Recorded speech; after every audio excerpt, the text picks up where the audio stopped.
My 18-year-old son stood up in the middle of a crowded dining room and slapped me across the face.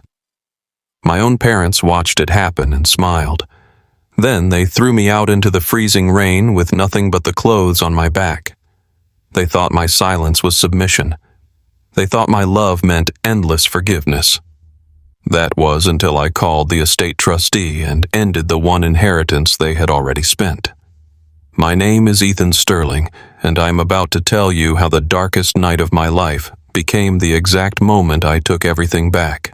The rain was coming down in thick, freezing sheets by the time I pulled my rusted sedan into the circular driveway of my parents' $3 million beachfront estate in Cape Cod. My company car was gone. My job was gone. My pride was hanging by a very thin thread. I was 34 years old, but my bones felt like they had lived 100 lifetimes. 16 years ago, I became a teenage father. While other kids my age were going to college parties, taking road trips, and figuring out who they wanted to be, I was working the graveyard shift at a regional distribution center. I spent my entire youth managing freight packing heavy boxes and working grueling 60-hour weeks just to afford baby formula and rent. I wanted to be a good father to my son Tyler. I wanted to build a life for him with my own 2 hands. But hard work does not buy respect in the Sterling family. My parents, Richard and Patricia, measured a man strictly by the zeros in his bank account and the designer labels on his back. They had old money. They spent their days at the country club and their nights at charity galas. When Tyler was a baby and I was struggling to keep the heat on, they never offered a dime to help. But as soon as Tyler grew old enough to understand the concept of luxury, my parents swooped in to buy his loyalty. Every time I set a boundary or tried to teach Tyler the value of hard work, my parents broke my rules with their checkbook. I bought him a reliable used car for his 16th birthday so he could learn responsibility. My father went behind my back and bought him a brand new luxury sports car the very next day. They taught my son that I was just a wage slave and that real power came from the family trust fund. They built a wedge between us so thick and toxic that by the time Tyler turned 18, he looked at me like I was a beggar who had wandered onto his property. That morning had been the final nail in the coffin.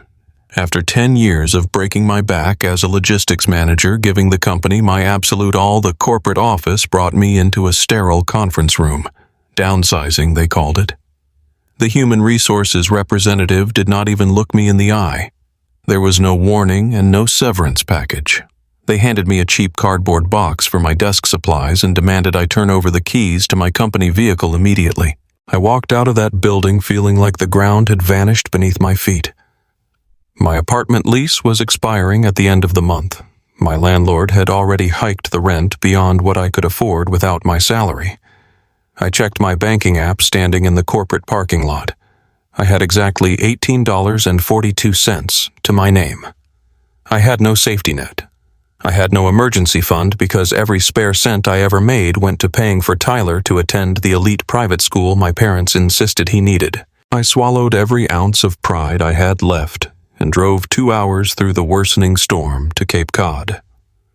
I just needed a temporary roof over my head. I just needed my family to act like a family for a few weeks until I could find another logistics job and get back on my feet. The estate driveway was packed with luxury vehicles. Through the massive floor-to-ceiling glass windows, I could see a catered dinner party in full swing. Crystal wine glasses were clinking.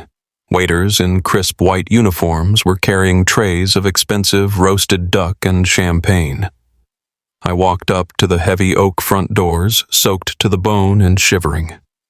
The housekeeper let me in, and the moment my wet shoes stepped onto the imported dining room rug, the laughter and conversation in the room completely stopped. Richard sat at the head of the massive mahogany table, pouring a glass of expensive red wine. Patricia sat to his right, dripping in diamond jewelry, and there was Tyler sitting halfway down the table wearing a gold Rolex that cost more than I made in an entire year. My own son did not even stand up to greet me. He just smirked and took a slow sip of his sparkling water. "Look who decided to join the real world," Richard said, his voice echoing loudly in the quiet room. The wealthy investors seated around the table stared at me with pure judgment. "What is the matter, Ethan? Did your little warehouse job finally realize you are totally replaceable?" I stood there, freezing water dripping from my jacket onto the floor. "I was laid off this morning," I said, my voice tight with humiliation. "The company downsized my entire division. I lost the company car and my apartment lease is up next week. I just need a place to crash for a few weeks, just a guest room until I get back on my feet." Patricia sighed loudly, setting down her heavy silver fork. "Always a dramatic crisis with you, Ethan.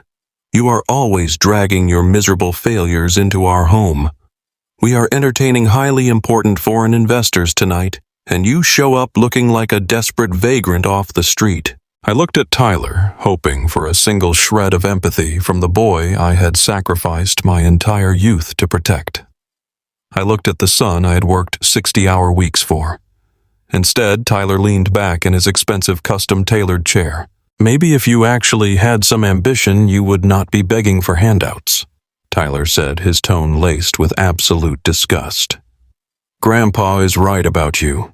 You are just a pathetic wage slave. You never wanted anything better for yourself, and now you want to drag us down to your miserable level." The disrespect was sharp and suffocating. I had broken my body for 18 years to make sure he had a warm bed and food when he was a helpless child. Now he was sitting in a custom suit mocking my literal survival. I felt a surge of protective paternal anger. "Watch your mouth, Tyler," I said, stepping toward him, my voice dropping low and firm. "I am still your father. You will treat me with respect."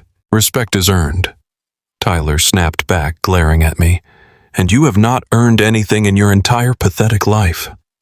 I reached out and grabbed his arm, intending to pull him out of the chair and take him outside for a private conversation about how a son speaks to his father. But before my fingers even tightened around his sleeve, Tyler ripped his arm away, stood up, and swung his hand backward. The sound of the slap cracked through the dining room like a gunshot. The physical sting burned hot across my left cheek, but the emotional shock completely paralyzed me. My 18-year-old son had just struck me across the face in front of a room full of wealthy strangers. I stood frozen, expecting my father to jump out of his chair. I expected my mother to scream in horror. I expected someone to tell this boy that he had crossed an unforgivable line and that hitting his own father was an absolute disgrace. Instead, the room was dead silent. I slowly turned my head to look at my parents. Richard casually took another sip of his wine. Patricia did not even blink. "You provoked him, Ethan," Richard said coldly, setting his glass down.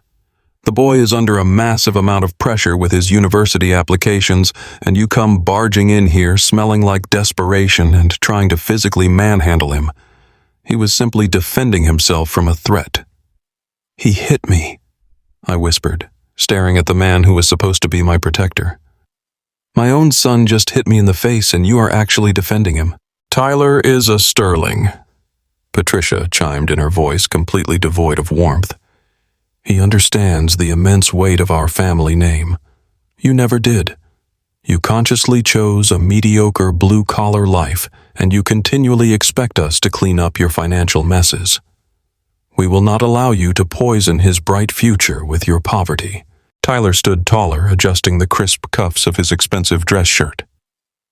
"You heard them," he said, looking me dead in the eyes with a terrifying emptiness. "Get out. You are embarrassing us." The sheer betrayal crushed the breath right out of my lungs. I looked at the three of them, realizing with horrifying clarity that they were not a family. They were a financial transaction. I had given up my dreams, my youth, and my body for a son who viewed me as disposable garbage and parents who viewed me as a social liability. "Fine," I said, my voice barely a whisper as the realization settled in. "I am gone," and Ethan Richard called out loudly as I turned toward the front door. "Do not come back here crying for money tomorrow. You have made your bed in the dirt. Now you can lie in it." I walked out the heavy oak doors and stepped back into the freezing autumn storm. The cold ocean wind cut right through my thin, damp jacket, but I barely felt the temperature. The numbness in my chest overpowered everything else.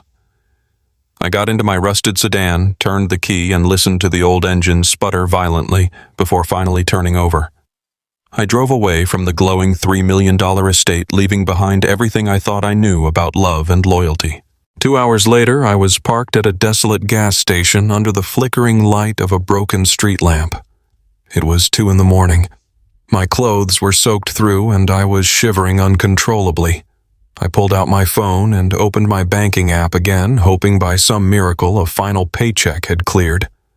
$18.42. I could not even afford a cheap roadside motel room for the night. I laid my driver's seat all the way back, staring up at the water-stained fabric of the car roof. The physical sting of Tyler slapping me still throbbed on my cheek. The sound of my wealthy parents justifying the assault still echoed loudly in my ears. I felt completely hollowed out and utterly defeated.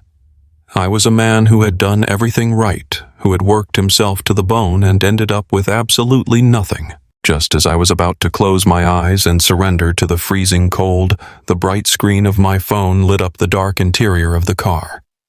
A notification chimed loud and sharp. It was an automated email. The sender address belonged to a highly prestigious downtown law firm that I did not recognize.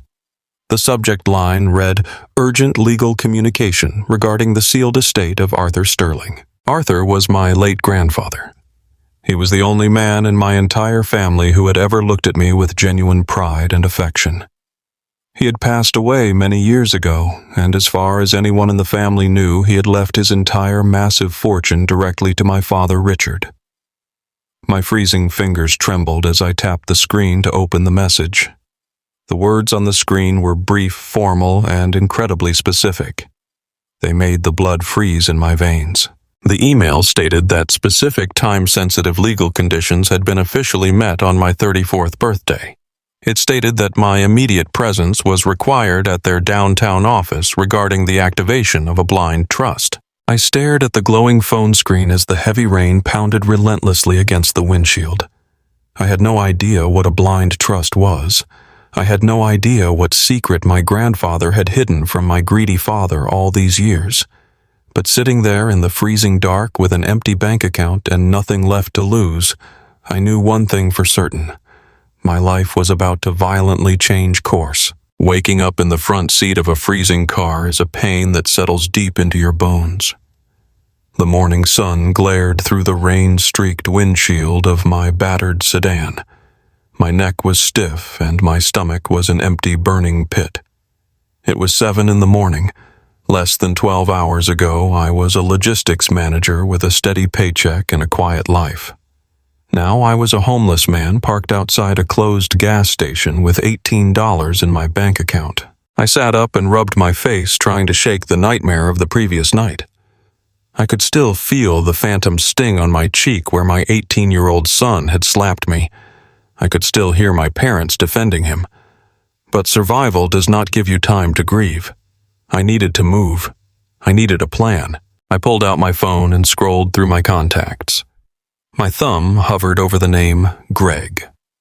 Greg was my brother-in-law married to my older sister. He owned a highly successful commercial contracting company in Boston. Over the past decade, I had spent countless weekends helping him renovate his massive suburban home for free.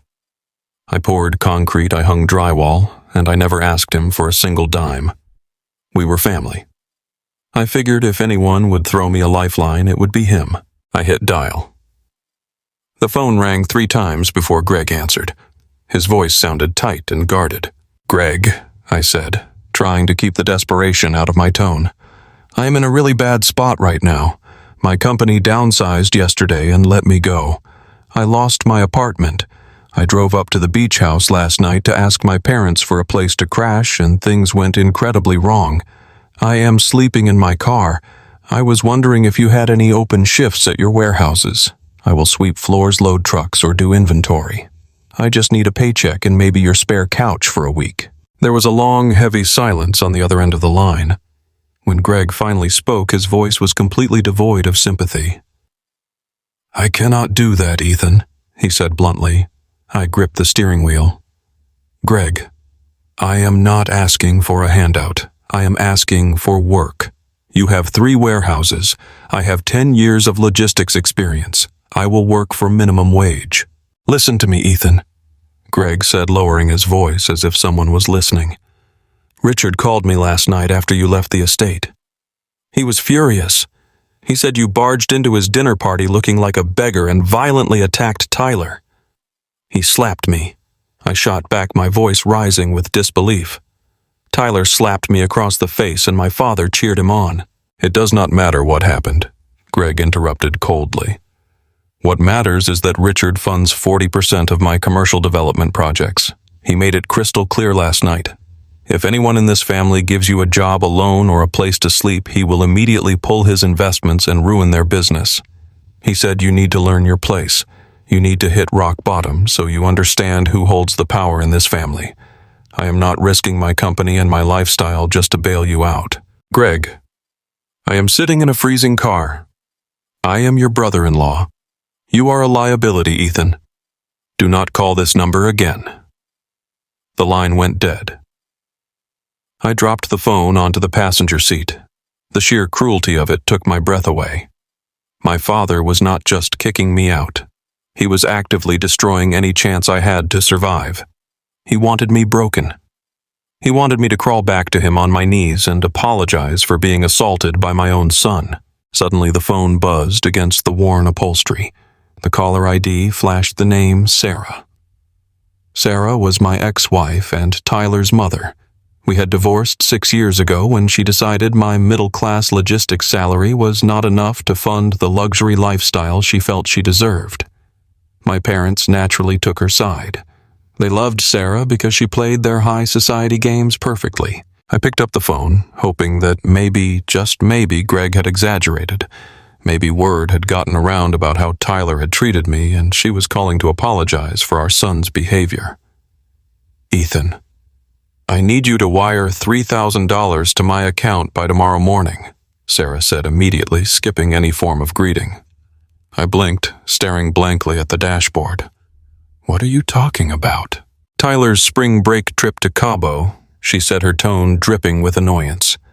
His friends are booking the premium villa and he needs his share of the deposit. Your father already bought his first-class plane ticket, but it is your responsibility to cover his accommodation.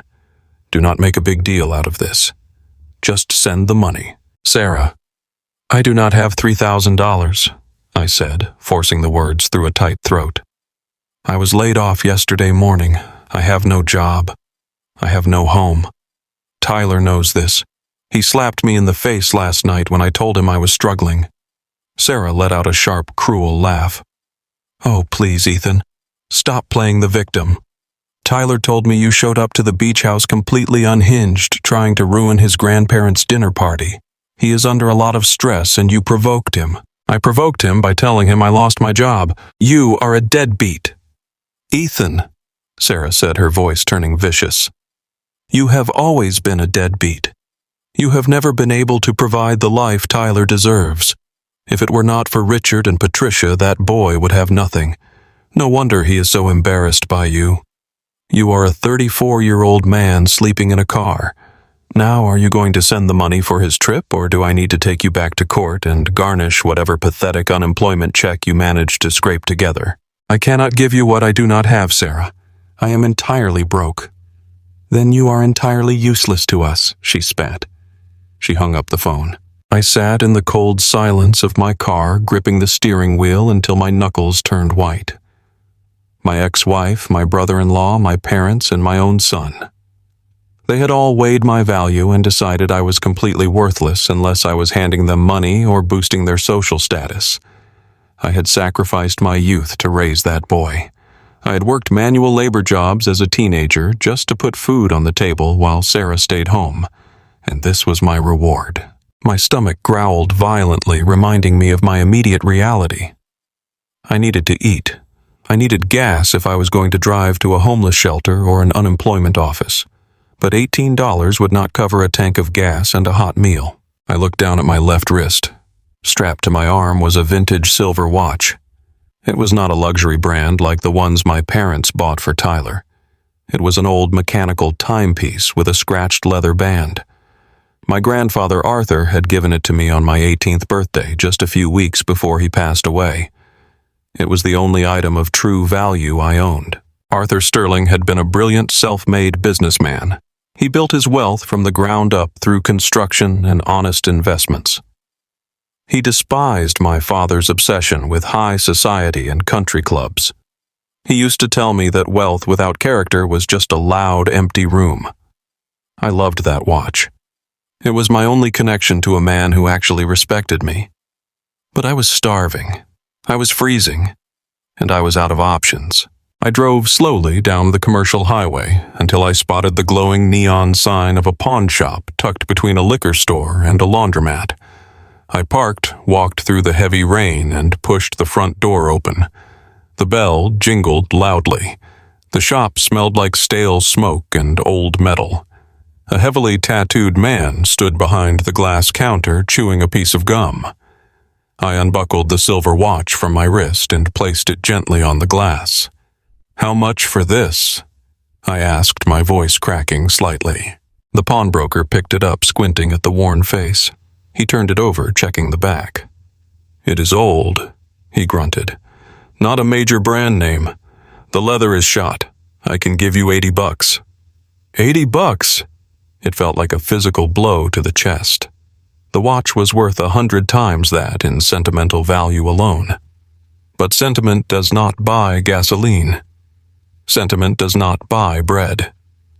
"Fine," I said, looking away so he would not see the tears welling in my eyes. "Take it."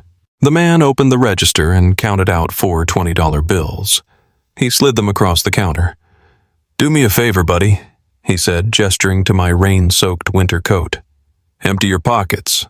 Sometimes people leave extra links or appraisal papers in their pockets when they bring this old stuff in." I nodded numbly. I shoved my hands deep into the pockets of the heavy wool coat. It was an old coat I had not worn in years, having grabbed it from the back of my closet right before my landlord locked me out. I pulled out a few old receipts, a wrapper, and a broken pen. Then I pushed my fingers into the deep corner lining of the left pocket. My fingers brushed against something hard, heavy, and distinctly metallic. I frowned and pulled it out. Resting in the palm of my hand was a heavy, tarnished brass key. It was long and intricately cut with a square head. Stamped into the brass was a sequence of numbers and a small insignia that looked like a banking crest. I stared at the key and my breath caught in my throat. A memory slammed into my mind with the force of a freight train. It was 16 years ago. I was 18 years old, standing in my grandfather Arthur's hospital room on the night he died. The rest of the family was out in the hallway arguing with the doctors about life insurance policies. Arthur had motioned for me to come close to the bed. His hands were weak, but his eyes were sharp. He had slipped this exact brass key into the pocket of my jacket. "Keep this hidden." "Ethan," he had whispered, his voice raspy but urgent. "Your father is a hollow man. He will try to buy your son. He will try to break your spirit. Do not look for this until you truly need it. Keep it safe for when they inevitably show their true colors." I had completely forgotten about it. The chaos of young fatherhood, the grueling work schedules, the divorce. The key had sat hidden in the lining of this old coat for over a decade and a half. Suddenly, the automated email I had received at 2 a.m. flashed back into my mind. The email from the downtown law firm regarding the sealed estate of Arthur Sterling. This was not just an old piece of brass. This was a safety deposit box key. I grabbed the $80 off the glass counter, thanking the pawnbroker quickly. I rushed back out into the freezing rain, clutching the heavy key in my fist. It felt warm against my skin. It felt like a lifeline thrown across time by the only man who had ever believed in me. I jumped into my car and drove straight to the nearest gas station. I put $40 into the tank and bought a cheap cup of black coffee and a sandwich. I ate in the driver's seat, staring at the key resting on the dashboard. I did not know what was waiting for me. I did not know what my grandfather had hidden. But I knew Arthur Sterling was a man who planned for every possible outcome. I put the car in drive and headed straight for the financial district of downtown Boston. The rain was finally beginning to slow down as I pulled up to the towering glass and steel building of First National Bank. This was the institution listed in the law firm's automated email. I walked through the massive revolving doors. The lobby was immaculate, filled with polished marble floors and men in expensive tailored suits. I caught my reflection in a mirrored pillar. I looked like a disaster. My hair was wet and uncombed. My jacket was stained with rain and dirt, and my eyes were dark with exhaustion. I looked exactly like the failure my father claimed I was. I ignored the stares of the wealthy clients and walked directly to the front desk. A sharply dressed bank teller looked at me with immediate disdain. "Sir," the teller said, her tone icy and polite. "This is a private wealth management branch. Can I help you find the public entrance down the street? I need to access a safety deposit box," I said, keeping my voice steady and completely level. The teller sighed, typing something into her computer. "Name and account number, please." "I do not have an account number," I replied. "But I have this." I placed the heavy tarnished brass key onto the pristine marble counter. The teller looked down at it, annoyed. But the moment her eyes focused on the specific sequence of numbers stamped into the brass, her entire demeanor shifted. The annoyance vanished, replaced by sudden total confusion. She picked up the key with trembling fingers and stared at the banking crest. "One moment, sir," she stammered, stepping away from her terminal. She practically ran across the lobby to a large frosted glass office door. She knocked quickly and handed the key to a gray-haired man in a pristine navy suit. The branch manager. The manager inspected the key. He looked up, scanning the lobby until his eyes locked onto me. I watched the color drain completely from his face. He quickly adjusted his tie, pushed past the teller, and walked across the marble floor directly toward me. His posture was rigid, his expression deadly serious. "Sir," the manager said, stopping right in front of me, his voice dropping to a highly confidential whisper. "My name is Mr. Harrison. I am the senior director of this branch.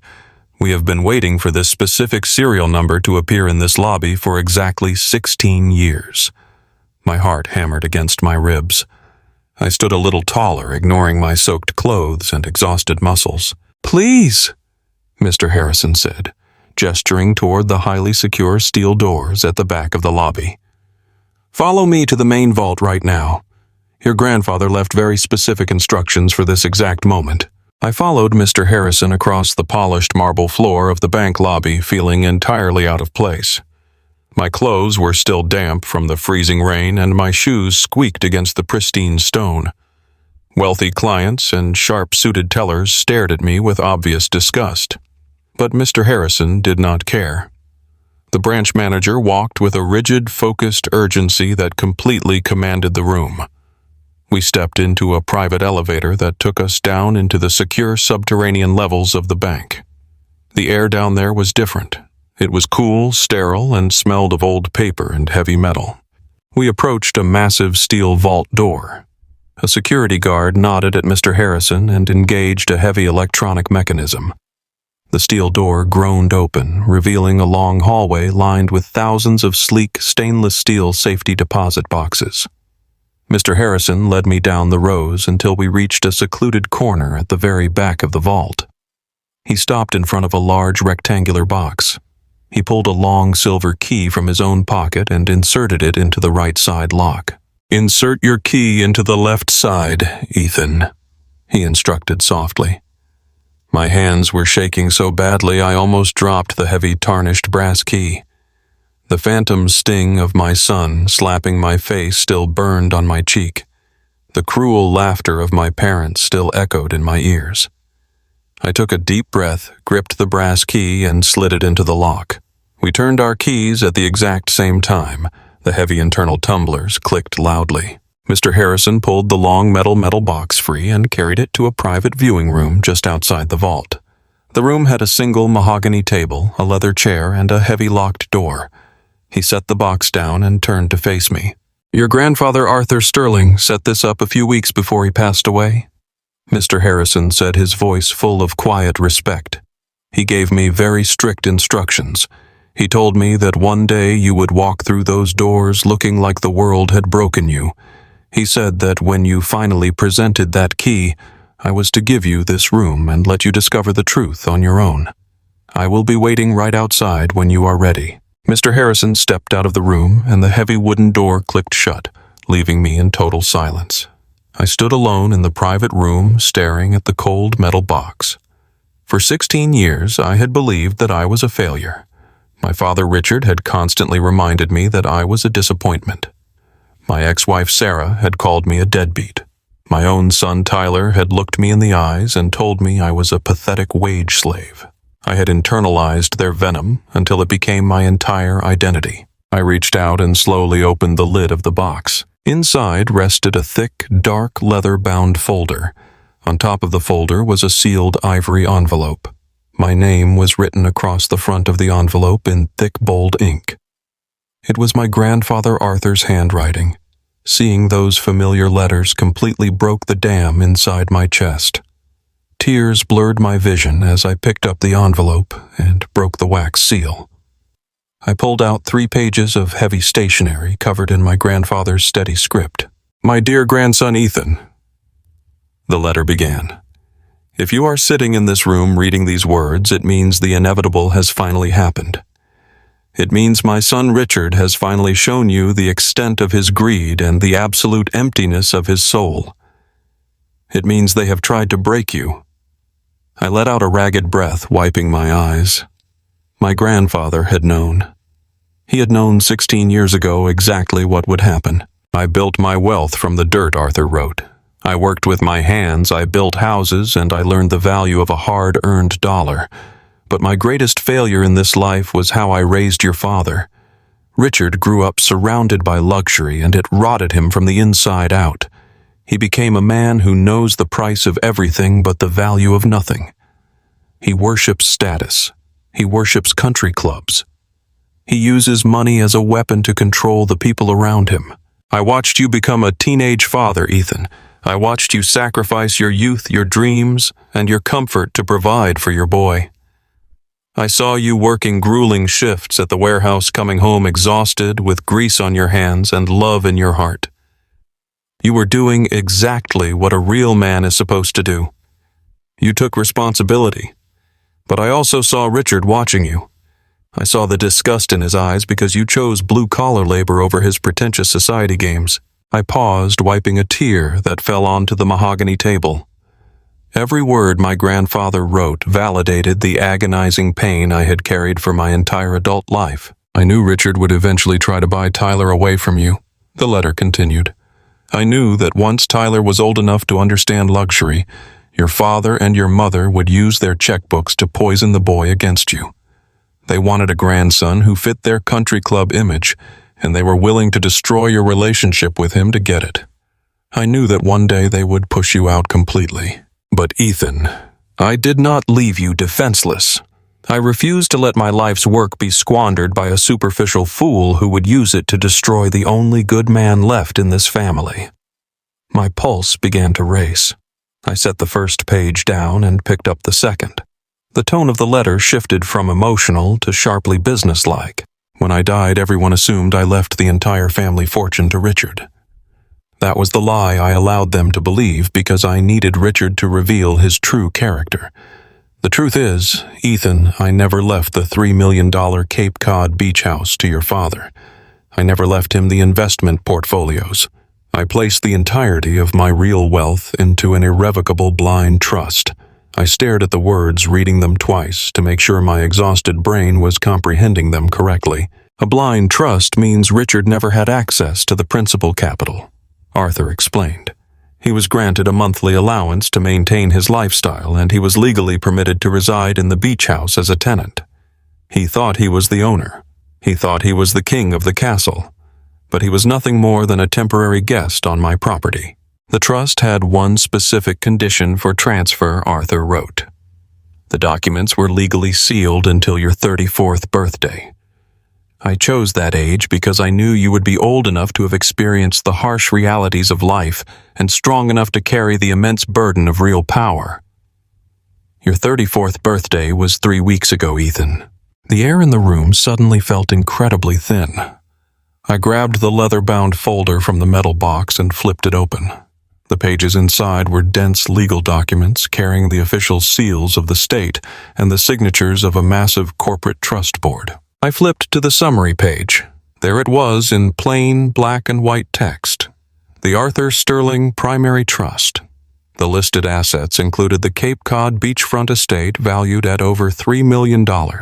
It included commercial real estate holdings in downtown Boston. It included a diversified portfolio of index funds and municipal bonds. The total estimated value of the trust sat at exactly $15.4 million. And right below that massive number was the name of the sole legal trustee and absolute owner of every single asset. Ethan Sterling. Me. I was the owner. I dropped the document onto the table, my hands shaking uncontrollably. I was not a homeless, laid-off logistics worker with $18 in my bank account. I was a multi-millionaire. I owned the very ground my parents stood on when they threw me out into the freezing rain. I owned the dining room where my son had slapped me. The estate they had weaponized to make me feel worthless actually belonged to me the entire time. I picked up the final page of my grandfather's letter. You now hold the keys to the kingdom, Ethan. The wealth is yours free and clear. Do not use it to become like them. Use it to build something real. Use it to protect the people who actually matter. But before you can build, you must clean house. I suspect Richard has been mismanaging his allowance and attempting to live far beyond his permitted means. The lawyers will explain the rest. Stand tall, my boy. You are a true Sterling. I folded the letter carefully and placed it into my jacket pocket. The sheer magnitude of the twist left me entirely breathless. My parents had spent the last 16 years parading around as self-made aristocrats, looking down on me for working a blue-collar job.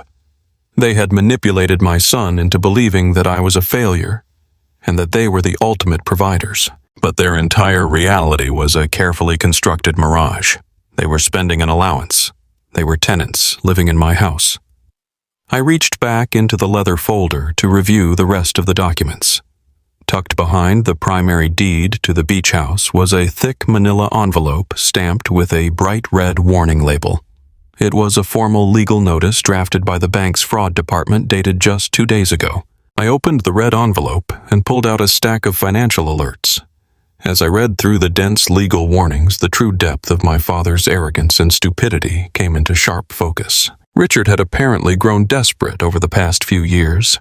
The generous monthly allowance my grandfather had provided was not enough to fund the extravagant country club lifestyle my parents demanded.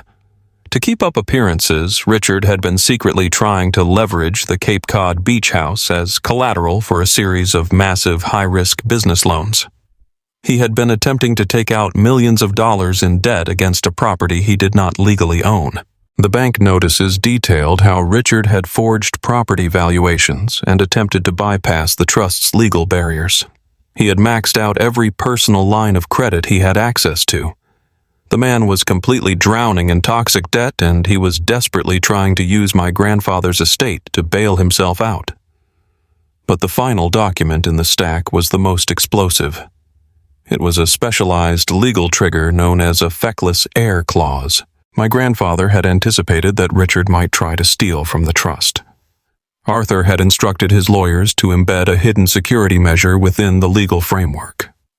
The clause clearly stated that if the temporary tenant Richard ever attempted to fraudulently borrow against the trust assets or endanger the financial stability of the estate, he would immediately forfeit all rights to the property and his monthly allowance would be permanently terminated. The bank notice confirmed that Richard's recent loan applications had officially breached this clause. I read the final paragraph of the bank notice, and a cold, calculated calm washed over my entire body.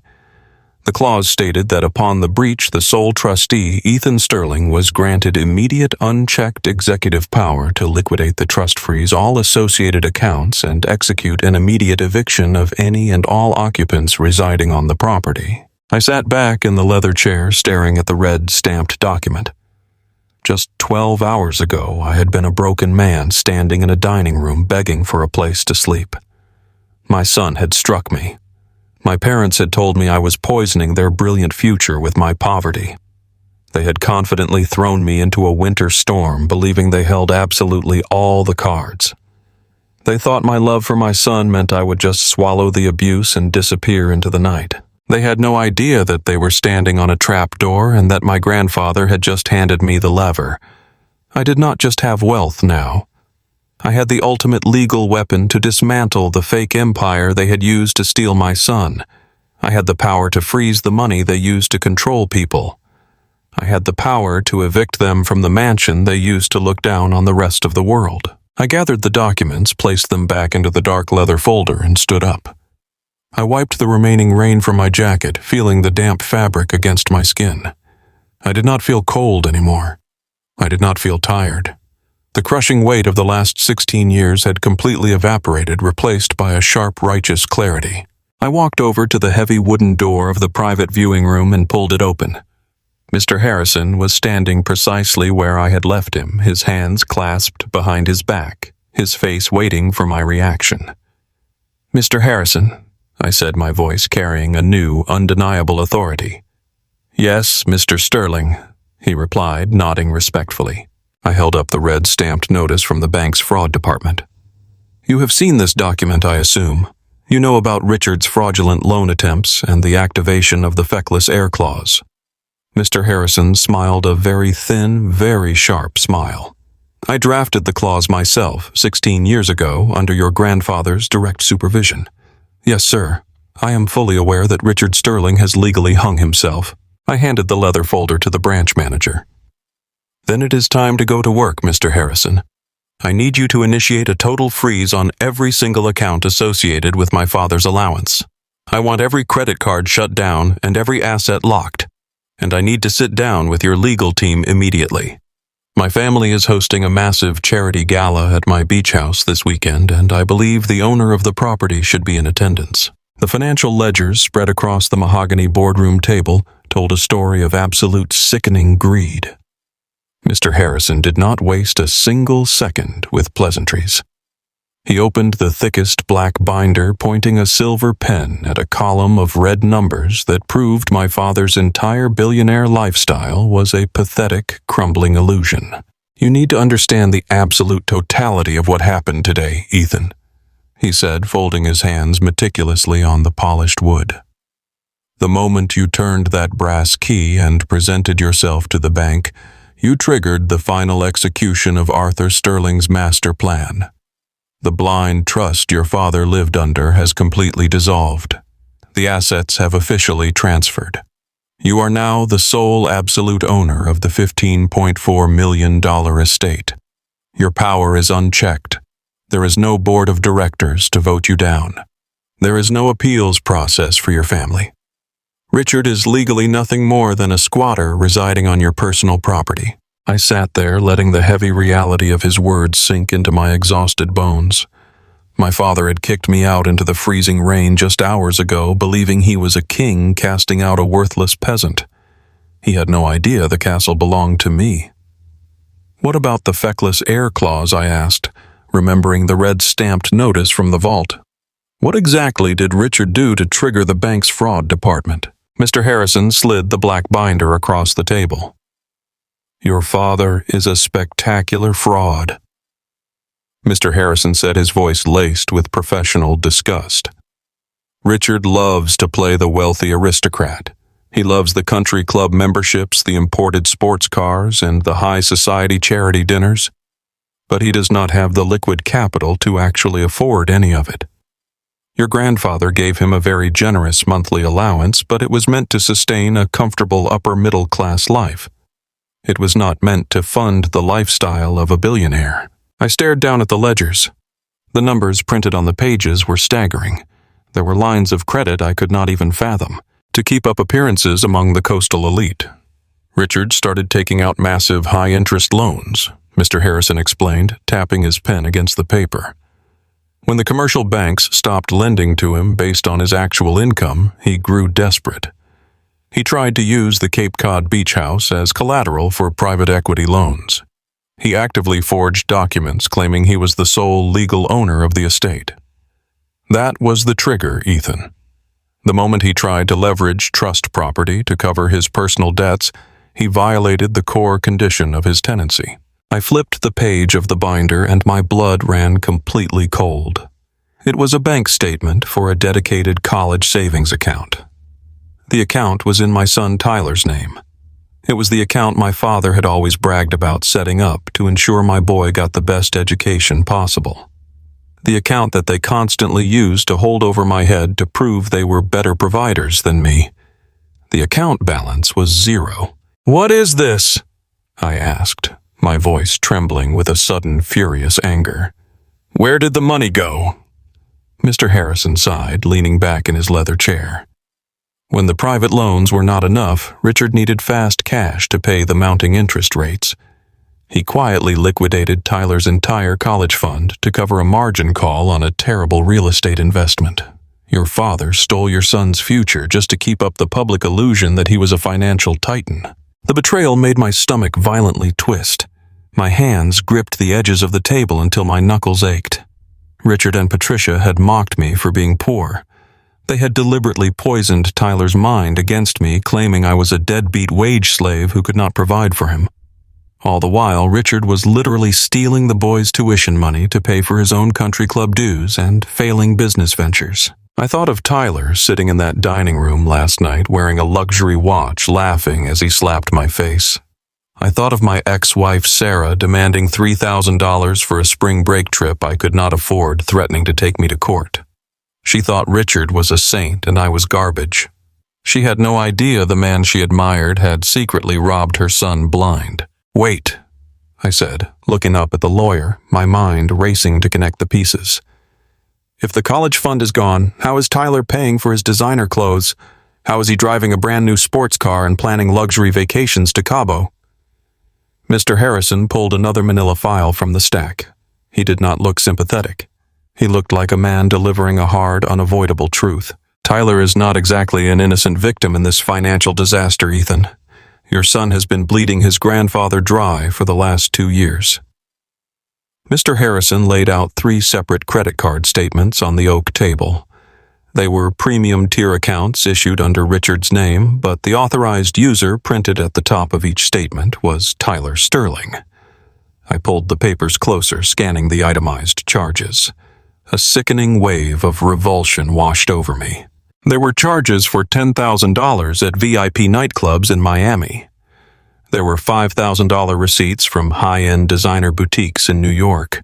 There were luxury hotel bookings, sports car rentals, and massive restaurant tabs. There were charges for bottle service ski trips and $1,000 shoes. Tyler was living like a reckless celebrity with absolutely no concept of consequence. Richard opened these credit lines to buy Tyler's affection, Mr. Harrison said bluntly. And Tyler took full advantage of the situation. He has maxed out all 3 of these cards to the tune of $250,000. He knows his grandfather pays the bills, so he swipes the plastic without a second thought. Your son is drowning in secondary debt, and Richard is too terrified of losing the boy's admiration to cut him off. I sat back in my chair, feeling the air leave my lungs. The sheer irony of the situation was suffocating. The boy who had called me a pathetic failure. The son I had sacrificed my youth and my body to feed. He was nothing but a parasite feeding on a fraudulent host. Tyler thought I was a loser because I worked 60 hours a week for an honest paycheck while he was swiping a credit card backed by stolen money and toxic loans. They had built an entire reality out of lies and stolen funds, and they had used that fake reality to justify treating me like absolute garbage. They had convinced my son that honest labor was a joke, and that true power came from a signature on a receipt. Every insult they hurled at me, every look of absolute disdain was built on a foundation of massive financial ruin. They were standing on the edge of a cliff, mocking me for keeping my feet safely on the ground. "So what is their end game?" I asked, my voice dropping to a low, hard register. "Richard cannot keep this up forever. The creditors are going to come knocking. The banks are going to demand their money.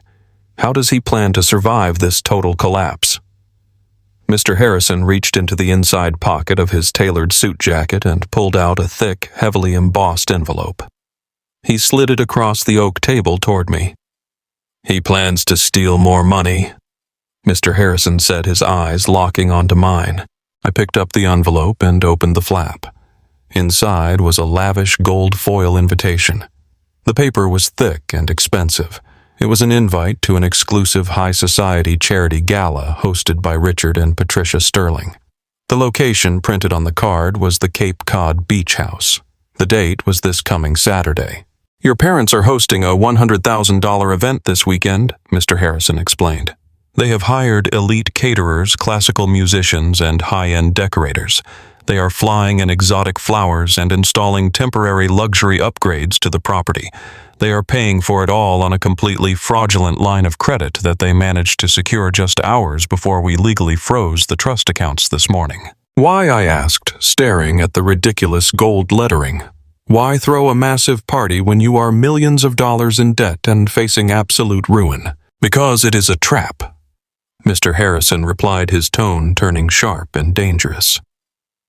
"Richard has invited a group of very wealthy foreign real estate investors to this gala. He is going to use the party to pitch them a massive commercial development project. He plans to collect their seed money and use it to secretly pay off his toxic personal loans. He is using your house to run a desperate Ponzi scheme, Ethan." I stared down at the glittering invitation. The address printed in elegant cursive on the heavy cardstock belonged to me. The roof they were standing under belonged to me. The ground they were walking on belonged to me. They were planning to commit federal financial fraud in my house while completely believing I was starving in the gutter. Mr. Harrison leaned forward, resting his forearms on the table. "You have a choice to make, Ethan. The power is entirely in your hands now. We can serve the eviction notices quietly today. We can have the local sheriff arrive at the property, remove Richard, Patricia, and Tyler from the premises, and change all the locks by sunset. We can shut down the gala before the first tent is even pitched." I looked out the massive window at the rain-slicked city skyline. I thought about the physical sting of Tyler's hand across my face. I thought about my mother looking down her nose at me, telling me I poisoned the family image with my poverty. I thought about my father casually pouring a glass of wine and telling me I had made my bed in the dirt. A quiet eviction would just let them spin a new lie. If I kicked them out today, they would call their high society friends and claim there was a minor legal misunderstanding with the estate. They would paint themselves as the tragic victims of a broken legal system. They would paint me as a jealous, bitter son who stole their beloved home on a cruel technicality. They would never learn the truth, and Tyler would spend the rest of his life believing his grandfather was a king and his father was a thief. They needed to fall in front of the very people they worshipped. They needed to feel the exact same crushing public humiliation they had inflicted on me. I placed the gold foil invitation back onto the oak table and pushed it toward the center. "No," I said, my voice as cold and steady as the storm outside. "We are not doing this quietly. Do not serve the eviction notices today, Mr. Harrison." Mr. Harrison raised a thick gray eyebrow. "You want to let the event proceed?" "I want to let them have their party," I replied. "Let them bring the elite caterers and the foreign investors and the expensive champagne. Let them decorate the halls and wear their designer suits. Let them stand in the middle of that house and feel like absolute royalty. We are going to let them build their arrogant house of cards as high as it can possibly go." A slow, dangerous smile crept across the old lawyer's face. He understood exactly what I was doing. "And what is our move on Saturday night, Mr. Sterling?" I stood up from the heavy oak table and buttoned my damp jacket. For the first time in 16 years, I felt completely in control of my own destiny. "On Saturday night," I said, looking the lawyer dead in the eyes, right in the middle of their grand illusion, "I am going to walk through the front door and tear the entire foundation out from under them." I left the downtown bank with the heavy leather folder tucked securely under my arm. The freezing rain from the night before had finally stopped, leaving the city streets slick and gray under the pale morning light. I climbed back into my rusted sedan and turned the ignition. The engine sputtered loudly before catching, but for the first time in my life, I did not feel embarrassed by the sound. I was driving a broken-down car, but I was carrying the absolute legal authority to dismantle a $15 million empire. I needed to see the illusion one last time before I tore it down. I drove the 2 hours back to Cape Cod. I did not pull into the circular driveway of the beachfront estate. Instead, I parked 2 blocks away on a quiet tree-lined street where the massive oceanfront mansions shielded my old car from view. I rolled down my window, letting the crisp salt air fill the damp cabin of my sedan. I sat there in the cold and watched the circus unfold. My father was building a masterpiece of deception right in front of my eyes. A fleet of commercial delivery trucks blocked the street in front of the $3 million house. There were catering vans from the most expensive private chef services in Boston.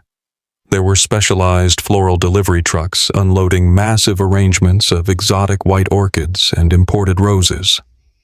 I watched a team of decorators carrying rolled-up luxury carpets and crystal lighting fixtures through the heavy oak front doors. Richard and Patricia were sparing absolutely no expense for their charity gala. They were preparing to host international real estate investors, and they needed the estate to look like the fortress of a billionaire.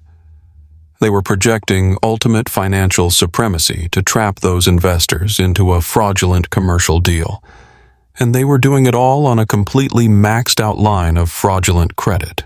As I sat there watching the decorators construct a massive white event tent on the back lawn, a low, aggressive roar echoed down the street. A brand-new custom-painted sports car turned the corner and sped toward the estate. The engine revved loudly, completely shattering the quiet dignity of the neighborhood. The car slammed on its brakes and swerved perfectly into the driveway, narrowly missing a catering van. The driver's side door opened and my 18-year-old son stepped out. Tyler was wearing a pair of designer sunglasses, a tailored wool coat, and the gold Rolex his grandparents had purchased with stolen money. He tossed his keys to a landscaping worker, treating the man like a personal valet, and strutted up the front steps of the house. He looked incredibly proud of himself. He looked like a young king surveying his domain. A heavy, suffocating wave of grief washed over me as I watched him disappear into the mansion. I remembered the nights I sat awake at the kitchen table calculating exactly how many hours of overtime I needed to work just to buy him new baseball cleats. I remembered eating nothing but rice and beans for a week so I could afford to take him to a major league game for his 10th birthday. I had sacrificed my body and my future to give him a life built on honest hard work. Now I was watching him parade around in a 6-figure sports car that he could never afford. I was watching him live a complete lie funded by a man who had secretly drained his college savings account to zero. My parents had not just stolen my son. They had completely destroyed his character. They had turned him into a hollow, arrogant reflection of themselves. I pulled my gaze away from the house and opened the tablet Mr. Harrison had given me at the bank. Because the beach house was a primary asset of the Arthur Sterling Blind Trust, the legal trustee was granted total administrative control over the property. Mr. Harrison had legally transferred the master credentials to me just an hour ago. I tapped the screen and logged into the smart home management and financial ledger portal for the estate. As a logistics manager, I spent my entire career tracking supply chains, auditing invoices, and identifying structural waste. I knew how to read a financial ledger better than anyone. When the dashboard for the beach house loaded on my screen, I was completely sickened by what I saw. The screen was a cascading waterfall of real-time expenses. Richard had linked the smart home portal directly to his private credit accounts to streamline the vendor payments for the gala. I watched the numbers update automatically as the vendors submitted their final invoices for the weekend. There was a $40,000 charge for premium imported caviar and aged champagne. There was a $15,000 invoice for a live classical string quartet. There were thousands of dollars bleeding out every single minute for valet parking services, custom lighting, and private security guards. Richard was spending a fortune he did not possess to impress people he wanted to steal from, but one specific invoice caught my attention. It was a massive priority billing from a high-end audio-visual technology firm. I tapped the file and opened the itemized receipt. Richard had authorized the rush installation of a massive video wall for the main living room. The invoice explicitly detailed the custom hardware. It was not just a single large television. It was two separate ultra-high-definition commercial screens perfectly joined together by a specialized mounting bracket. The bezel between the two screens was virtually invisible, creating one flawless continuous display of pure digital luxury. I stared at the technical specifications and the staggering price tag.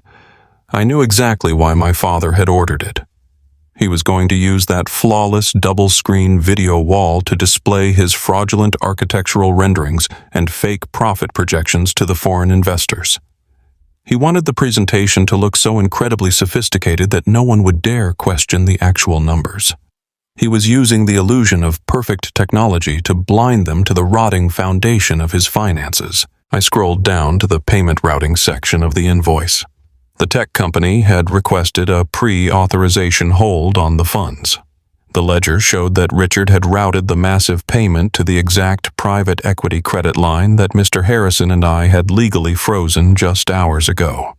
The portal showed the transaction status in bright yellow text. Pending. The caterers, the decorators, the string quartet, and the audiovisual company installing the massive video wall had all submitted their invoices to the same frozen credit line. Richard thought he had unlimited access to the bank's money. He had absolutely no idea that the vault door had already slammed shut. Tomorrow night, when the event planners tried to process the final captures on those pending charges, every single one of them was going to decline. I closed the financial ledger, feeling a cold, calculating resolve settle into my chest. My father had built his entire life on the assumption that nobody would ever look behind the curtain.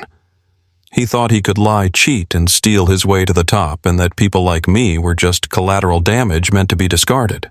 Suddenly, the screen of my phone lit up on the passenger seat.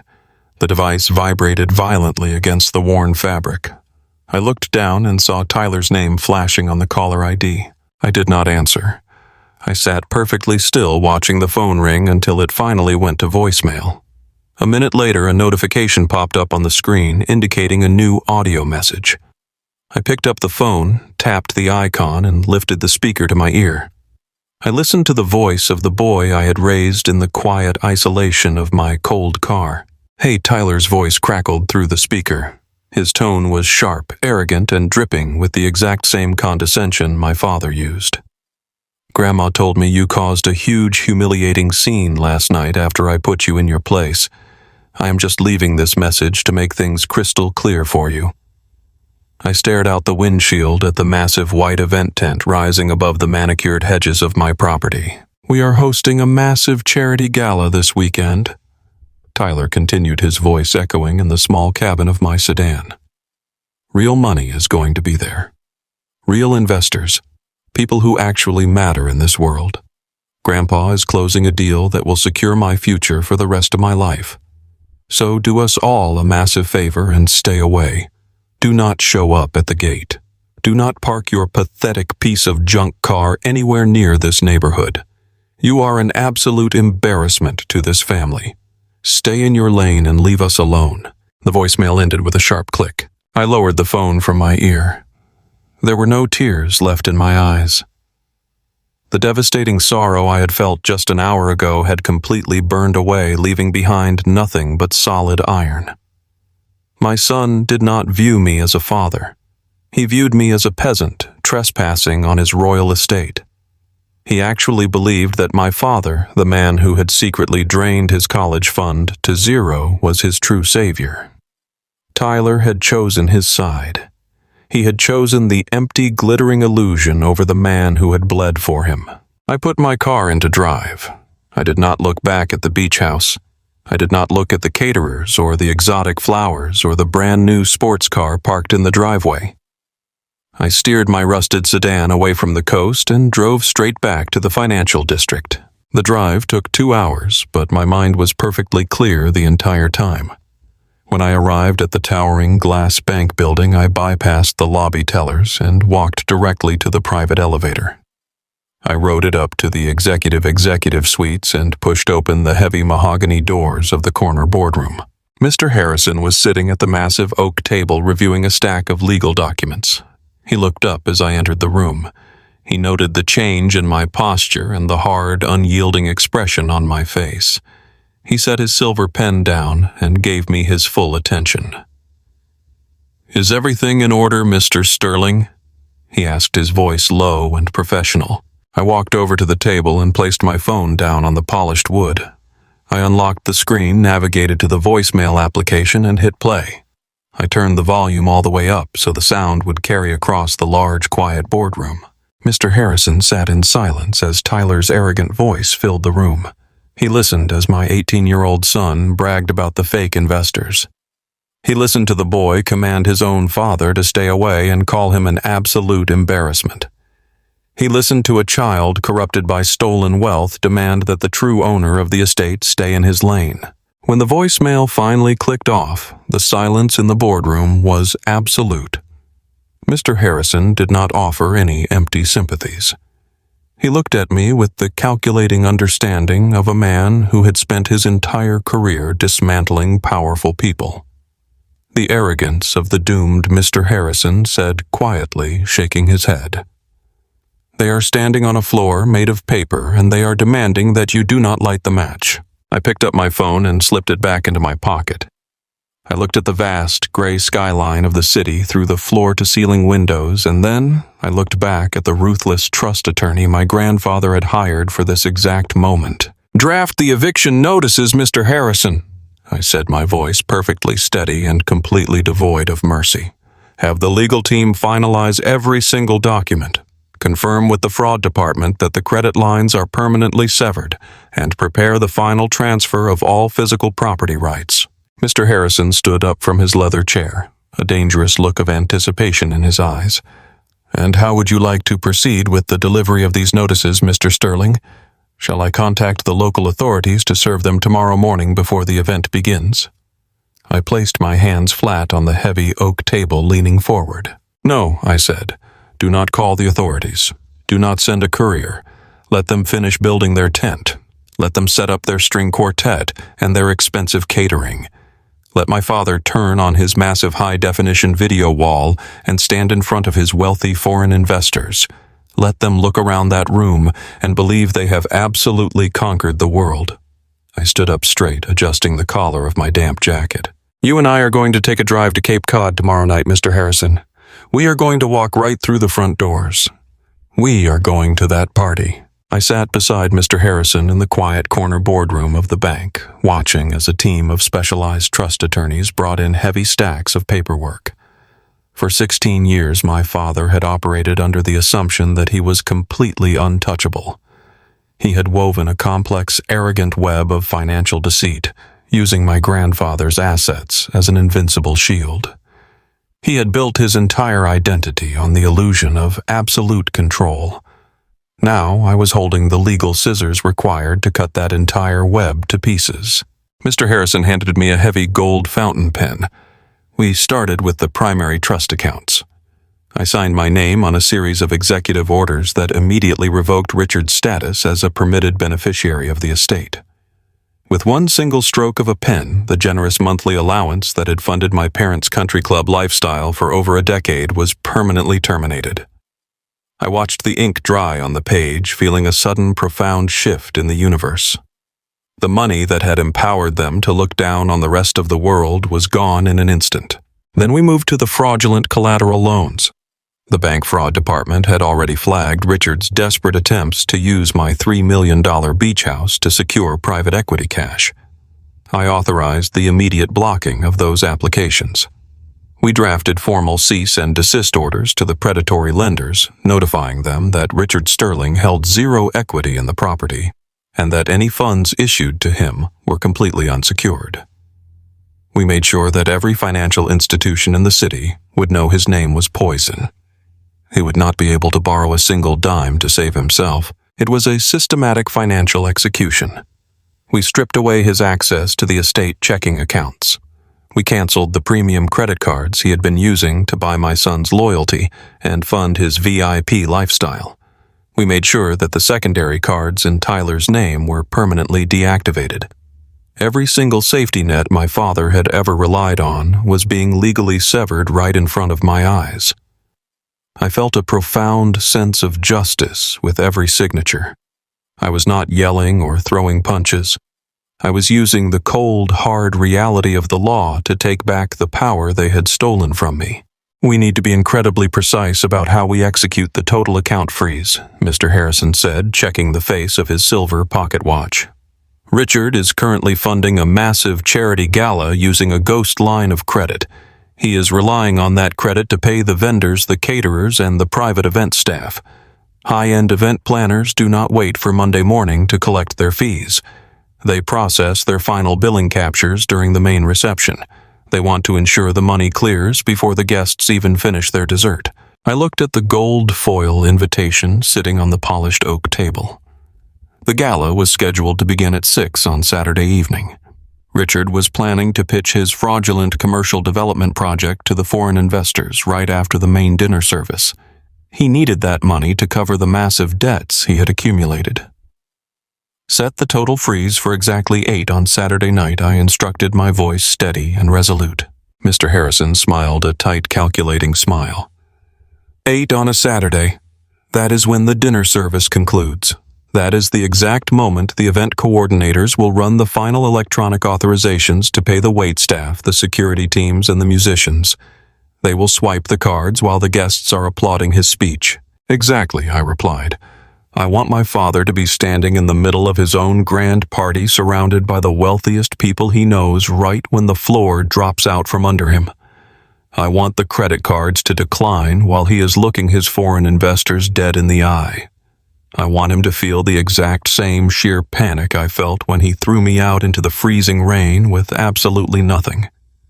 I want him to realize that the empire he bragged about was completely hollow and that he has nowhere left to hide." Mr. Harrison nodded to his legal team. The attorneys began typing furiously into their laptops, locking the time delay into the secure banking mainframe. The trap was officially set. My father had 72 hours left of his imaginary reign. Before I left the bank, Mr. Harrison handed me a sleek black heavy metal debit card tied directly to the primary operating account of my new trust. "You are a multimillionaire now, Mr. Sterling," he told me. "You are the absolute head of this family. It is time you started looking like it." I walked out of the towering glass building and into the bustling streets of downtown Boston. The rain had finally cleared, leaving the city bathed in sharp, bright afternoon sunlight. I still wore the damp, wrinkled clothes I had slept in. I still smelled like the wet interior of my rusted sedan. But my posture had completely changed. I no longer walked with the heavy, broken burden of a man who had been discarded by his own flesh and blood. I walked with purpose. I bypassed the generic department stores and walked directly into an elite bespoke tailor shop hidden on a quiet upscale side street. The salesman at the front desk took one look at my scuffed work shoes and dirty jacket and immediately stepped forward to usher me out. "Sir, I am afraid we are by private appointment." Only the salesman said, his tone dripping with polite condescension. He looked at me like I was a vagrant who had wandered in from an alleyway. I pulled the black heavy metal bank card from my pocket and set it firmly on the glass display case. "I need a suit for Saturday night," I said, looking the man dead in the eyes. "I need it tailored perfectly, and I am willing to pay whatever premium is required to make it happen today." The salesman recognized the exclusive tier of the bank card immediately. His attitude shifted from quick dismissal to absolute submission. He escorted me to the back room where a master tailor began taking my precise measurements. I did not want a flashy designer suit like the ones my father and brother wore. I did not want a $5,000 label meant to scream for attention. I chose a deep charcoal gray wool that was modest but incredibly sharp. I chose a crisp white shirt and a solid dark tie.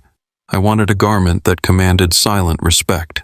When I stepped in front of the full-length mirror 2 hours later, I barely recognized the man staring back at me.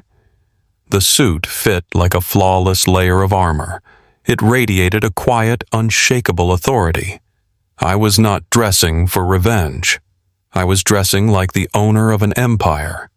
I was dressing like the man my grandfather always knew I could be. I thought about my son Tyler mocking my blue-collar clothes. I thought about my ex-wife calling me a deadbeat. They had judged my worth by the dirt on my hands, completely blind to the concrete foundation I was building underneath. The next 2 days passed in a blur of quiet, intense anticipation. I booked a high-end hotel room, but I barely rested. I spent every waking hour reviewing the complex trust documents, familiarizing myself with every single asset my grandfather had left me. I memorized the financial ledgers. I studied the exact legal wording of the feckless heir clause. I prepared myself for the absolute chaos that was about to unfold on the coast. I needed to be entirely bulletproof. Saturday evening finally arrived. The coastal ocean air was frigid and sharp. I put on my tailored charcoal suit, adjusting the crisp cuffs and securing my grandfather's vintage silver watch to my wrist. I had returned to the pawn shop and bought it back the moment my funds cleared. It sat heavily against my skin, a constant grounding reminder of the man who had orchestrated this entire righteous reckoning. I did not rent a luxury car for the drive to Cape Cod. I took my keys, walked down to the hotel parking garage, and got right back into my rusted, sputtering, beaten-down sedan. I wanted them to see the exact car they had laughed at. I wanted them to see the vehicle I had been forced to sleep in when they locked their doors against me. The drive down the coast felt completely different this time. The anxiety and heartbreak that had choked me a few days ago were completely gone. Every mile that passed brought me closer to the resolution I deserved. I was not driving to beg for a place to stay. I was driving toward my own property to claim what was rightfully mine. As I turned onto the exclusive oceanfront street, the glowing lights of the $3 million estate lit up the dark night sky. Richard had transformed the property into a breathtaking spectacle. Massive theatrical spotlights illuminated the architecture. A long, pristine red carpet stretched down the front stone steps. Expensive foreign luxury cars lined both sides of the street, and a team of professional valets was rushing to open doors for women in glittering gowns and men in expensive tuxedos. I pulled my rusted sedan into the long line of approaching luxury vehicles. The visual contrast was almost comical. My car groaned and squeaked as I inched forward, surrounded by sleek black Mercedes and pristine Bentleys. Wealthy guests standing on the sidewalk stopped to point and whisper, clearly appalled that a junk car was ruining the perfect aesthetic of the grand event. I did not care. I kept my foot steady on the pedal until I reached the absolute front of the line. A thick red velvet rope blocked the entrance to the circular driveway. 2 massive private security guards wearing dark suits and communication earpieces stood directly in the center of the path. They saw my dented hood and the rusted quarter panels of my sedan and immediately stepped forward, holding up their hands in a hostile halt gesture. I shifted the car into park but left the rough engine running. The larger of the 2 guards marched up to my driver's side window. He shined a bright tactical flashlight directly into my eyes, temporarily blinding me. "Hey, buddy, you are in the wrong neighborhood," the guard barked aggressively, tapping his heavy flashlight against the glass of my door. "This is a highly exclusive private event. Move this piece of junk out of the line right now before I call the police and have it impounded." I sat perfectly calm in the driver's seat. The engine of my old car hummed loudly beneath me. Beyond the aggressive guards, I could see the massive floor-to-ceiling glass windows of the beach house. I could see the shadows of the wealthy foreign investors mingling inside the warm, glowing room. I could see my father holding a crystal glass of champagne, playing the grand king of a castle he did not actually own. I rolled down my window, letting the crisp, freezing ocean air bite against my face. I looked the angry security guard straight in the eyes, the perfectly tailored collar of my new suit catching the harsh glare of his flashlight. "Draft the eviction notices, Mr. Harrison, I had told the lawyer just 2 days ago. We are going to the party." The heavy rain had stopped, but the freezing coastal wind whipped across the hood of my rusted sedan as I sat idling in front of the red velvet ropes. The engine knocked and sputtered a rhythmic metallic wheeze that completely disrupted the quiet elegance of the neighborhood. Beside me in the passenger seat, Mr. Harrison sat in absolute silence, holding the thick leather-bound folder on his lap. He looked like a predator waiting patiently for the trap to spring. The private security guard standing at my driver's side window did not share that patience. He was a massive man with a thick neck and a highly aggressive posture. He shined his tactical flashlight directly into my eyes for a second time, deliberately trying to intimidate me. "I told you to turn this piece of junk around and drive away." The guard barked, his voice laced with venom. "I am not going to ask you again. You are trespassing on a private estate. Mr. Richard Sterling is hosting a highly secure event for international investors tonight. If you do not move this vehicle right now, I will have you physically removed from the vehicle, and I will call the local police to tow it to the scrapyard where it belongs." I did not flinch. I did not raise my voice. I sat perfectly still in the driver's seat, feeling the crisp edge of my new charcoal suit collar against my neck. I reached over and took the heavy red stamped legal document from Mr. Harrison. I rolled the window down a few more inches. I held the document out into the cold night air. "My name is Ethan Sterling," I said, my voice carrying a low, unshakable authority. "And I highly suggest you lower that flashlight and read the name printed on this court order before you threaten your actual employer again." The guard scoffed, clearly thinking I was just some delusional vagrant trying to pull a desperate stunt. He snatched the paper from my hand, holding it up to the beam of his flashlight. I watched his eyes scan the thick black text. I watched his gaze drop to the official seal of the state court. I watched him read the specific legal execution of the Arthur Sterling Primary Trust. The transformation was instantaneous and absolute. The aggressive swagger completely vanished from his posture. The color drained out of his thick face, leaving him pale and wide-eyed. He lowered the flashlight, immediately pointing it at the wet asphalt.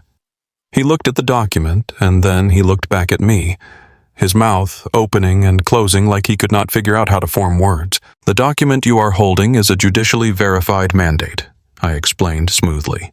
"It proves that Richard Sterling does not own a single brick of this estate. It proves that I am the sole legal trustee and the absolute owner of this property. Furthermore, it proves that the private security firm you work for is currently being paid by a fraudulent line of credit. If you want your company to actually receive payment for tonight, you will unclip that velvet rope, and you will let me park my car in my own driveway." The guard swallowed hard, visibly trembling. He reached up to his communication earpiece, his hand shaking slightly as he pressed the button. "Open the main gate," he muttered into the microphone, his voice tight with panic. "Open it right now. Do not ask questions. Just open the gate." The second security guard standing near the stone pillars gave a confused look but obeyed, stepping forward to unhook the thick velvet rope. The barrier fell to the ground. "Thank you," I said, taking the document back from his trembling hands. I put the car in drive and pressed the gas pedal. The old engine roared a loud, obnoxious sound that echoed off the multi-million-dollar mansions lining the street. I did not park near the back. I drove straight up the pristine circular driveway, passing a row of sleek black Mercedes and imported sports cars. I pulled my battered, dented sedan right up to the main entrance, parking it directly next to a pristine silver Bentley. I cut the engine and stepped out into the crisp ocean air. Mr. Harrison opened his door and stepped out, joining me at the front of the car. He adjusted his silk tie and looked up at the massive, glowing beach house. "It is time to collect Mr. Sterling," he said quietly. We walked up the wide stone steps side by side. Two valets stood near the heavy oak front doors, staring at my car in absolute horror, but neither of them dared to speak a word as I walked past them. I pushed the heavy oak doors open and stepped into the grand foyer. The interior of the house was completely unrecognizable from the night they had thrown me out. Richard and Patricia had transformed the estate into a lavish, glittering palace of fake prosperity. The air smelled of exotic, expensive floral arrangements and roasted duck. Waiters in crisp white uniforms glided seamlessly through the crowd, carrying silver trays of caviar and vintage champagne.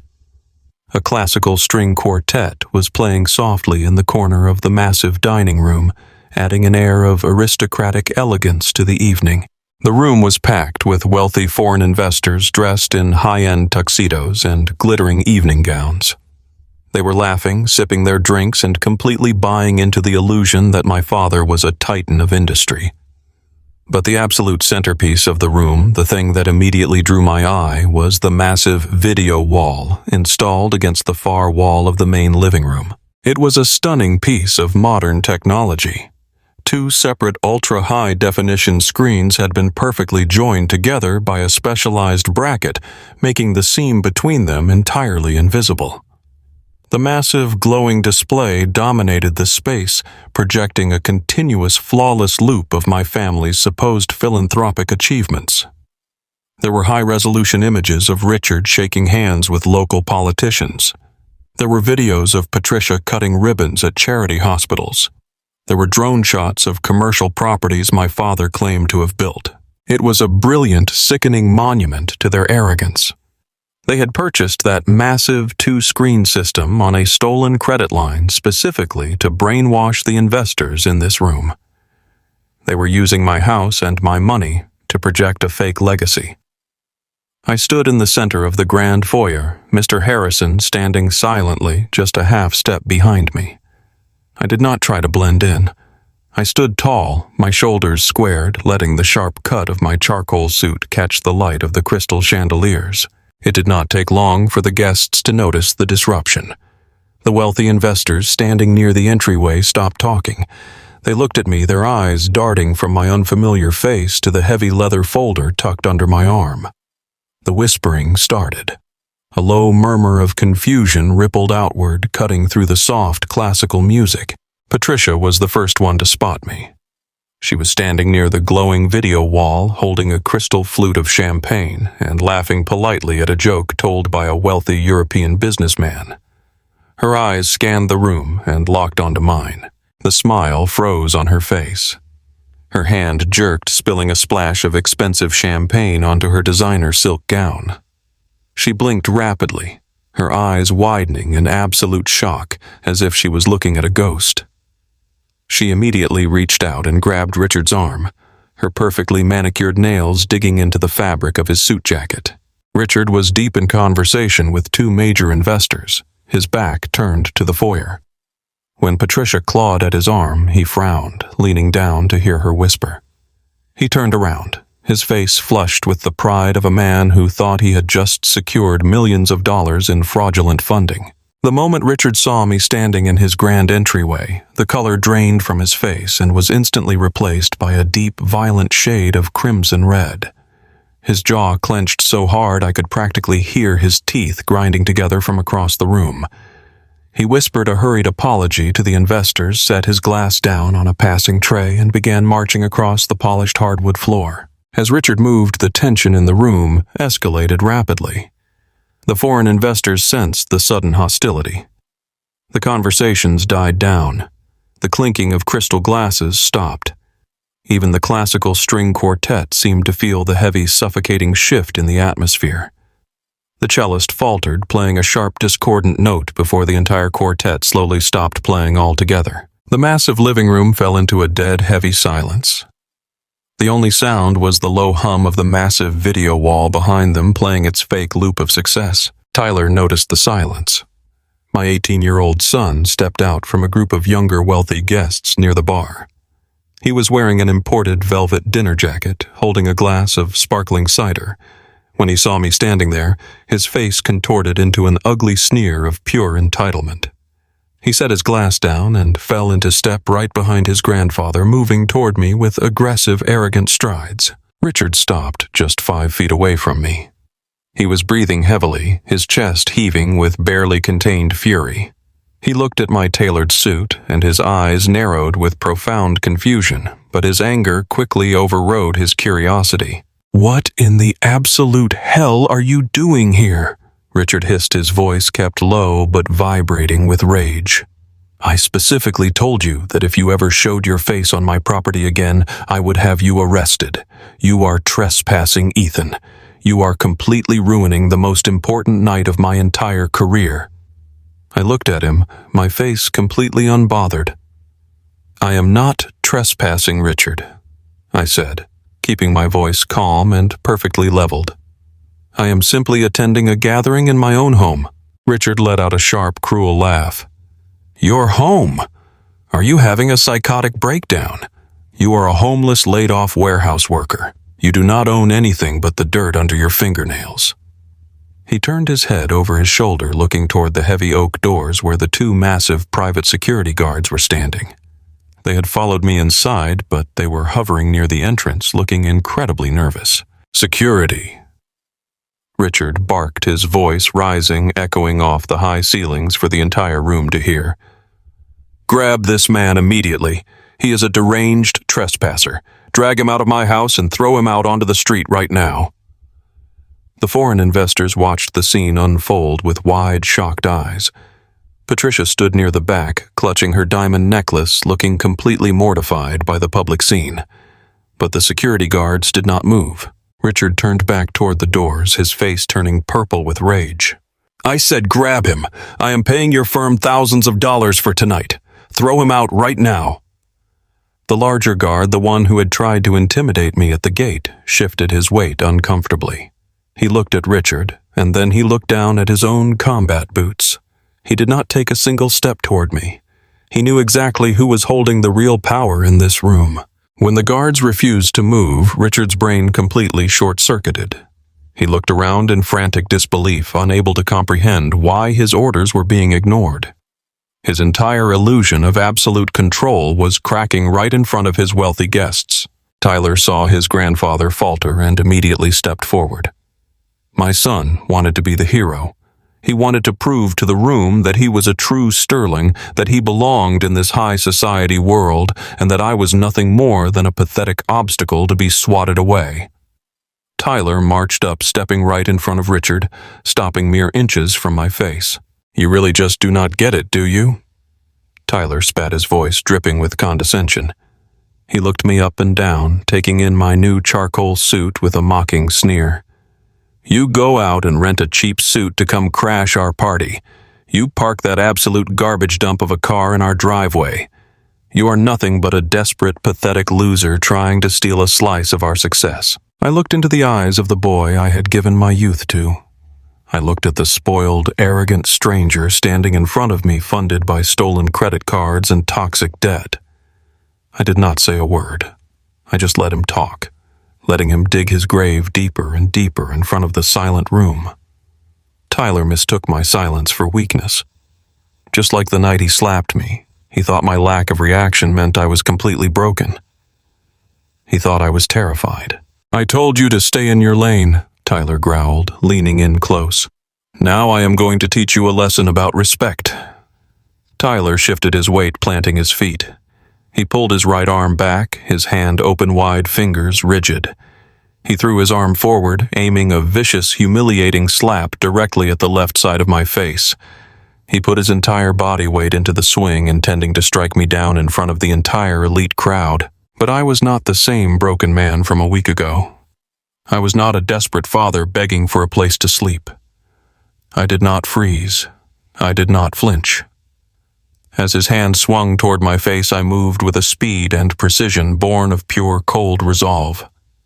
My right hand shot up like lightning. The sharp, sickening sound of skin hitting skin never happened. Instead, there was a dull, heavy thud as my hand clamped down hard around Tyler's wrist, catching his arm in midair. I gripped his wrist with the strength of a man who had spent 16 years loading heavy freight in a warehouse. I squeezed my fingers together, locking his arm in place like a steel vise. Tyler gasped in shock, his eyes snapping wide open as his forward momentum was stopped dead in its tracks. He tried to yank his arm back, trying to pull free from my grip, but he could not move a single inch. I stood there holding his wrist suspended in the air. I leaned forward slightly, looking deep into his terrified, widening eyes. The silence in the massive room was absolute. The entire party was holding its breath. Tyler's arrogant sneer completely collapsed, replaced by a sudden, overwhelming panic as he realized for the very first time in his life that his grandfather's money could not protect him from the man holding his arm. I held my 18-year-old son by the wrist, suspended in midair. The entire ballroom was dead silent. The foreign investors, the elite guests, the waiters holding crystal trays of champagne. Everyone was frozen, watching a boy trying to strike his father and completely failing. I looked into Tyler's eyes. I saw the exact moment his arrogant entitlement shattered into pure, raw fear. He tried to pull his arm back, but my grip was locked like iron. He looked like a panicked child trapped in a luxury velvet dinner jacket. I did not yell at him. I did not raise my hand to strike him back. Striking him would just prove I was the violent, unhinged wage slave my parents claimed I was. I realized in that split second that Tyler was not the architect of my misery. He was just a spoiled, empty vessel that Richard and Patricia had filled with their toxic greed. He was a symptom of the disease. I needed to cure the disease. I opened my fingers and let his arm drop to his side. Tyler stumbled backward, clutching his wrist, his chest heaving with terrified breaths. He backed away from me, retreating into the crowd of silent, wealthy guests. I turned my eyes away from my son and locked them directly onto the man who had orchestrated this entire nightmare. My father, Richard, stood just a few feet away. His face was a mask of furious indignation, but I could see a faint flicker of uncertainty behind his eyes. He had expected me to cower. He had expected me to let his grandson humiliate me and then crawl back out into the cold night. He did not know what to do with a man who refused to break. Richard opened his mouth to shout for the security guards again, but I did not give him the chance to speak. I took a slow, deliberate step forward, closing the distance between us. "Tell me something, Richard," I said. I did not yell, but I projected my voice so clearly and firmly that it carried all the way to the vaulted ceiling of the massive living room. Every single foreign investor standing near the glowing video wall could hear every single word. "How exactly do you plan to pay for this magnificent party tonight?" Richard blinked his jaw tight. "What are you talking about, you lunatic?" he hissed, trying to keep his voice down to minimize the scene. "Get out of my house before I have you thrown in a cell." I ignored his threat. I gestured around the lavish room, pointing to the classical string quartet sitting frozen in the corner and the waiters holding silver platters of imported caviar. "I am just curious." I continued, my tone laced with a cold, calculated edge. "You hired elite caterers. You shipped in exotic white orchids. You paid a premium installation team to mount that massive ultra-high-definition double-screen video wall behind you just to impress these foreign investors. It is a brilliant show, Richard. It really is. But high-end vendors do not work for free. They authorize their final payments before the night is over. So I will ask you again, how are you going to pay for any of this when every single bank account under your name is currently frozen?" A low murmur of confusion rippled through the crowd of wealthy guests. The foreign investors exchanged nervous glances. They were businessmen who understood the lethal weight of the word frozen. Richard tried to laugh, a loud, forced booming sound that completely lacked any real humor. He turned to the investors, spreading his arms in a gesture of false exasperation. "Please forgive my son," he announced, attempting to sound like a weary, patient patriarch dealing with a troubled child. "He has been going through a severe mental crisis since he lost his warehouse job. He makes up these ridiculous delusions to cope with his failures. I assure you my finances are completely pristine." He turned back to me, his eyes wide with a desperate silent threat. "Leave now, Ethan," he muttered through clenched teeth. "You are making a fool of yourself." "I am not the one playing the fool tonight," I replied. I reached inside the breast pocket of my tailored charcoal suit and pulled out the thick, heavy legal envelope Mr. Harrison had prepared for me at the bank. The crisp white paper felt incredibly heavy in my hand. It was the weight of 16 years of suffering finally turning into pure justice. "You told Tyler that I was a pathetic wage slave," I said, stepping right into my father's personal space. "You told him that you were the true provider. You poisoned my son against me to feed your own massive ego. But your entire life is an absolute lie, Richard. You do not have wealth. You have a mountain of toxic debt and a string of fraudulent commercial loans that you are desperately trying to cover up. You even liquidated Tyler's entire college savings account just to pay the interest on your failing real estate gambles." Tyler gasped loudly from the edge of the crowd. He looked at his grandfather, his face pale with sudden horrifying realization. The endless bankroll he thought he possessed had been stolen from his own future. "That is a complete fabrication," Richard shouted, his voice cracking as panic finally broke through his polished facade. "I am the head of the Sterling family. I built this empire. I own everything you see here. You own nothing I said."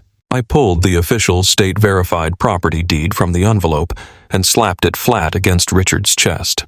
He reflexively grabbed the thick parchment paper before it could fall to the hardwood floor. "Arthur Sterling knew exactly what you were," I announced, my voice ringing with absolute finality.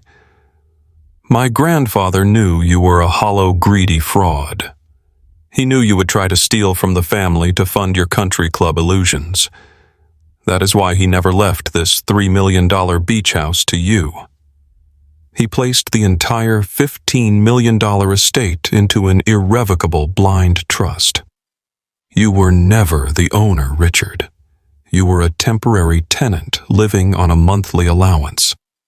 And the moment you tried to illegally use this property as collateral for your shady business loans, you violated the trust. You triggered a feckless air clause that stripped you of everything." I leaned in close so only he and my mother could hear my next words. "You do not own this house, Richard. You never did." "I do." Richard stared down at the legal document in his trembling hands. His eyes darted across the heavy black text, the official state seals, and the irrefutable signature of the Supreme Court judge who had validated the transfer of power. His breathing grew shallow and rapid.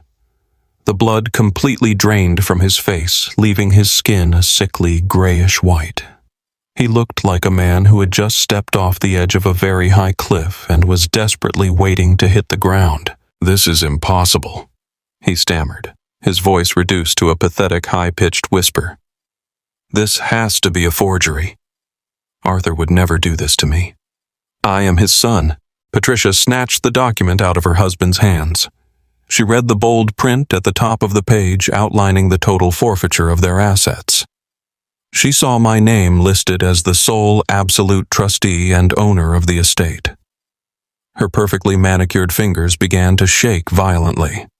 The arrogant, haughty matriarch who had thrown me into the freezing rain just days ago suddenly looked like a terrified, fragile old woman. She looked up at me, her eyes wide with a sudden, desperate, pleading terror. "Ethan," she whispered, her voice cracking. "Ethan, please. You cannot do this. We are your family.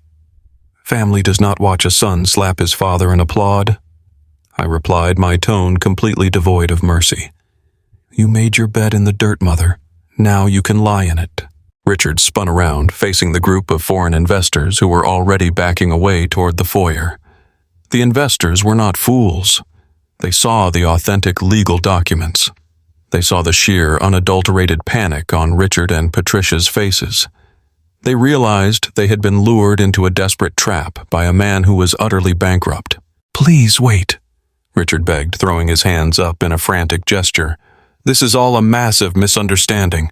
Just a minor family dispute over some paperwork. The commercial development deal is still completely solid. I have the capital, I swear to you. I just need your signatures tonight to secure the zoning permits." The lead investor, an older, stern-looking man from Berlin, shook his head in disgust. "You do not even own the roof over your head, Mr. Sterling," he said, his accent thick and sharp. "You are a fraud. This meeting is completely terminated. We will not be doing business with you ever again." The investors turned in unison and began marching toward the front doors, motioning for their private drivers. Richard let out a strangled cry of despair. He lunged forward, trying to grab the sleeve of the lead investor, but Mr. Harrison stepped smoothly out of the shadows and blocked his path. The seasoned trust attorney stood tall, his silver pocket watch gleaming against his dark vest. "I highly advise you do not touch those gentlemen, Richard," Mr. Harrison said, his voice carrying the lethal calm of a seasoned executioner. "You are currently trespassing on my client's private property. You have absolutely no legal authority to conduct business within these walls. If you cause a physical altercation, I will ensure you are escorted out in handcuffs." Richard froze, staring at the lawyer he had known his entire life. the realization finally crashed down on him with the weight of a collapsing building. He was ruined. The investors were gone. The fake empire was completely dead. He looked at me, his eyes welling with tears of pure, terrified humiliation. I glanced down at my wrist. The vintage silver mechanical watch my grandfather had given me ticked steadily away. It was exactly 8:01 in the evening, the precise moment we had programmed the secure banking mainframe to execute the total financial freeze on all of Richard's accounts. Right on cue, the heavy oak doors leading to the massive catering kitchen swung violently open. The head event planner marched out into the silent living room. She was a sharply dressed woman with a headset radio tucked behind her ear, and she looked absolutely furious. She was gripping a digital payment tablet so tightly her knuckles were white. She ignored the fleeing investors and the silent crowd marching directly across the polished hardwood floor until she stood right in front of Richard. "Mr. Sterling," she demanded, her voice cutting through the tension like a serrated blade. "We have a massive problem. I just tried to run the final pre-authorization captures for the catering staff, the string quartet, the security team, and the audio-visual company that installed your massive video wall." Richard stared at her, his mouth opening and closing soundlessly. The event planner shoved the digital tablet directly into Richard's chest, the screen flashing with bright red warning notifications. "Every single credit card you provided to us has just been declined for massive federal fraud," she announced, her voice echoing loudly off the crystal chandeliers. "You currently owe my vendors $100,000 and the bank is telling me your accounts do not even exist. How exactly are you going to pay us?" The head event planner stood with her digital tablet glowing like a beacon of absolute ruin in the center of the lavish living room. She did not lower her voice. She did not care about the wealthy foreign investors standing just a few feet away. She was a working professional who expected to be paid, and she had just realized the man standing before her in a $5,000 tuxedo was a complete financial fraud. Richard stared at the glaring red warning on her screen. His mouth opened, but no sound came out. The blood had completely left his face, leaving him looking like a hollow, terrified ghost. He raised his hands in a frantic, trembling gesture, trying to wave the woman away. "Keep your voice down," Richard hissed, his eyes darting frantically toward the group of international businessmen. "There is obviously a clerical error with the bank. My accounts are perfectly fine. I will call my wealth manager in the morning and have the funds wired directly to your office. Just go back to the kitchen and finish the dinner service." The event planner let out a sharp, humorless laugh. "I am not stupid, Mr. Sterling," she said loudly. "I have been in the luxury event business for 20 years. A clerical error is a declined charge that goes through on the second try. Your accounts did not just decline. The banking system kicked back a federal fraud alert. The notification explicitly states that your line of credit has been permanently seized by a primary trust executor. I am not serving another plate of food or pouring another glass of wine until I see a wire transfer clear my business account right this very second." The silence in the room was absolute and devastating. Every single guest had heard the exchange. The illusion of the great Richard Sterling, the self-made real estate titan and untouchable billionaire, was shattering into a million jagged pieces right in front of their eyes. The lead foreign investor, the stern man from Berlin, who had been ready to walk out just moments ago, stepped forward. His expression was cold and completely devoid of the polite respect he had shown my father earlier in the evening. "Federal fraud alerts the investor," repeated his thick accent, cutting through the quiet room. "You brought us to this house to solicit $10 million in seed capital for a new commercial waterfront development. You told us your personal equity was completely unencumbered, yet you cannot even afford to pay the staff serving us dinner." Richard spun around, his hands shaking violently. "Please, you must understand," he begged, his voice cracking with pure desperation. "It is a temporary freeze. My son is having a mental breakdown. He stole some documents and he is trying to extort me. The project is still secure. The profits are guaranteed." The investor looked at Richard with utter disgust. He then turned his gaze to me and Mr. Harrison, observing the authentic legal documents still resting in the lawyer's hands. The investor was a man who understood power, and he recognized immediately who actually held it in this room. "You do not have a project, Mr. Sterling," the investor said, his tone dripping with absolute contempt. "You do not have equity. You do not even have a house. You are a desperate drowning man trying to pull us under the water with you." The investor turned to his associates and nodded toward the front doors. "We are leaving," he announced. "Do not ever contact my firm again." Richard let out a pathetic strangled sound as the group of wealthy foreign businessmen walked toward the grand foyer. He tried to follow them, but his legs seemed to give out. He stumbled, grabbing the edge of a leather sofa to keep himself from collapsing onto the floor. He watched the massive influx of capital he desperately needed to cover his toxic loans walk right out the front door. The golden parachute he had built his entire charity gala around had just burned to ash. The departure of the investors was the signal the event staff needed. The event planner turned around and clapped her hands twice. "Pack it up," she yelled to the room full of waiters and bartenders. "We are not working for free. Break down the dining room and load the trucks." What followed was a scene of pure, unadulterated chaos. The pristine elegance of the $1 million charity gala evaporated in an instant. Waiters in white uniforms immediately began clearing the tables. They did not care about being polite. They grabbed the expensive crystal champagne flutes from the hands of the bewildered guests. They wheeled heavy plastic trash bins into the center of the room and began dumping the imported caviar and roasted duck directly into the garbage. The classical string quartet sitting in the corner quietly packed their expensive instruments into their velvet-lined cases and walked out without saying a word. But the most humiliating blow came from the audio-visual team. 3 men wearing heavy utility belts marched right past my mother and walked straight up to the massive ultra-high-definition double-screen video wall that Richard had installed to impress his marks. The system was currently projecting a bright, beautiful drone shot of a luxury skyscraper.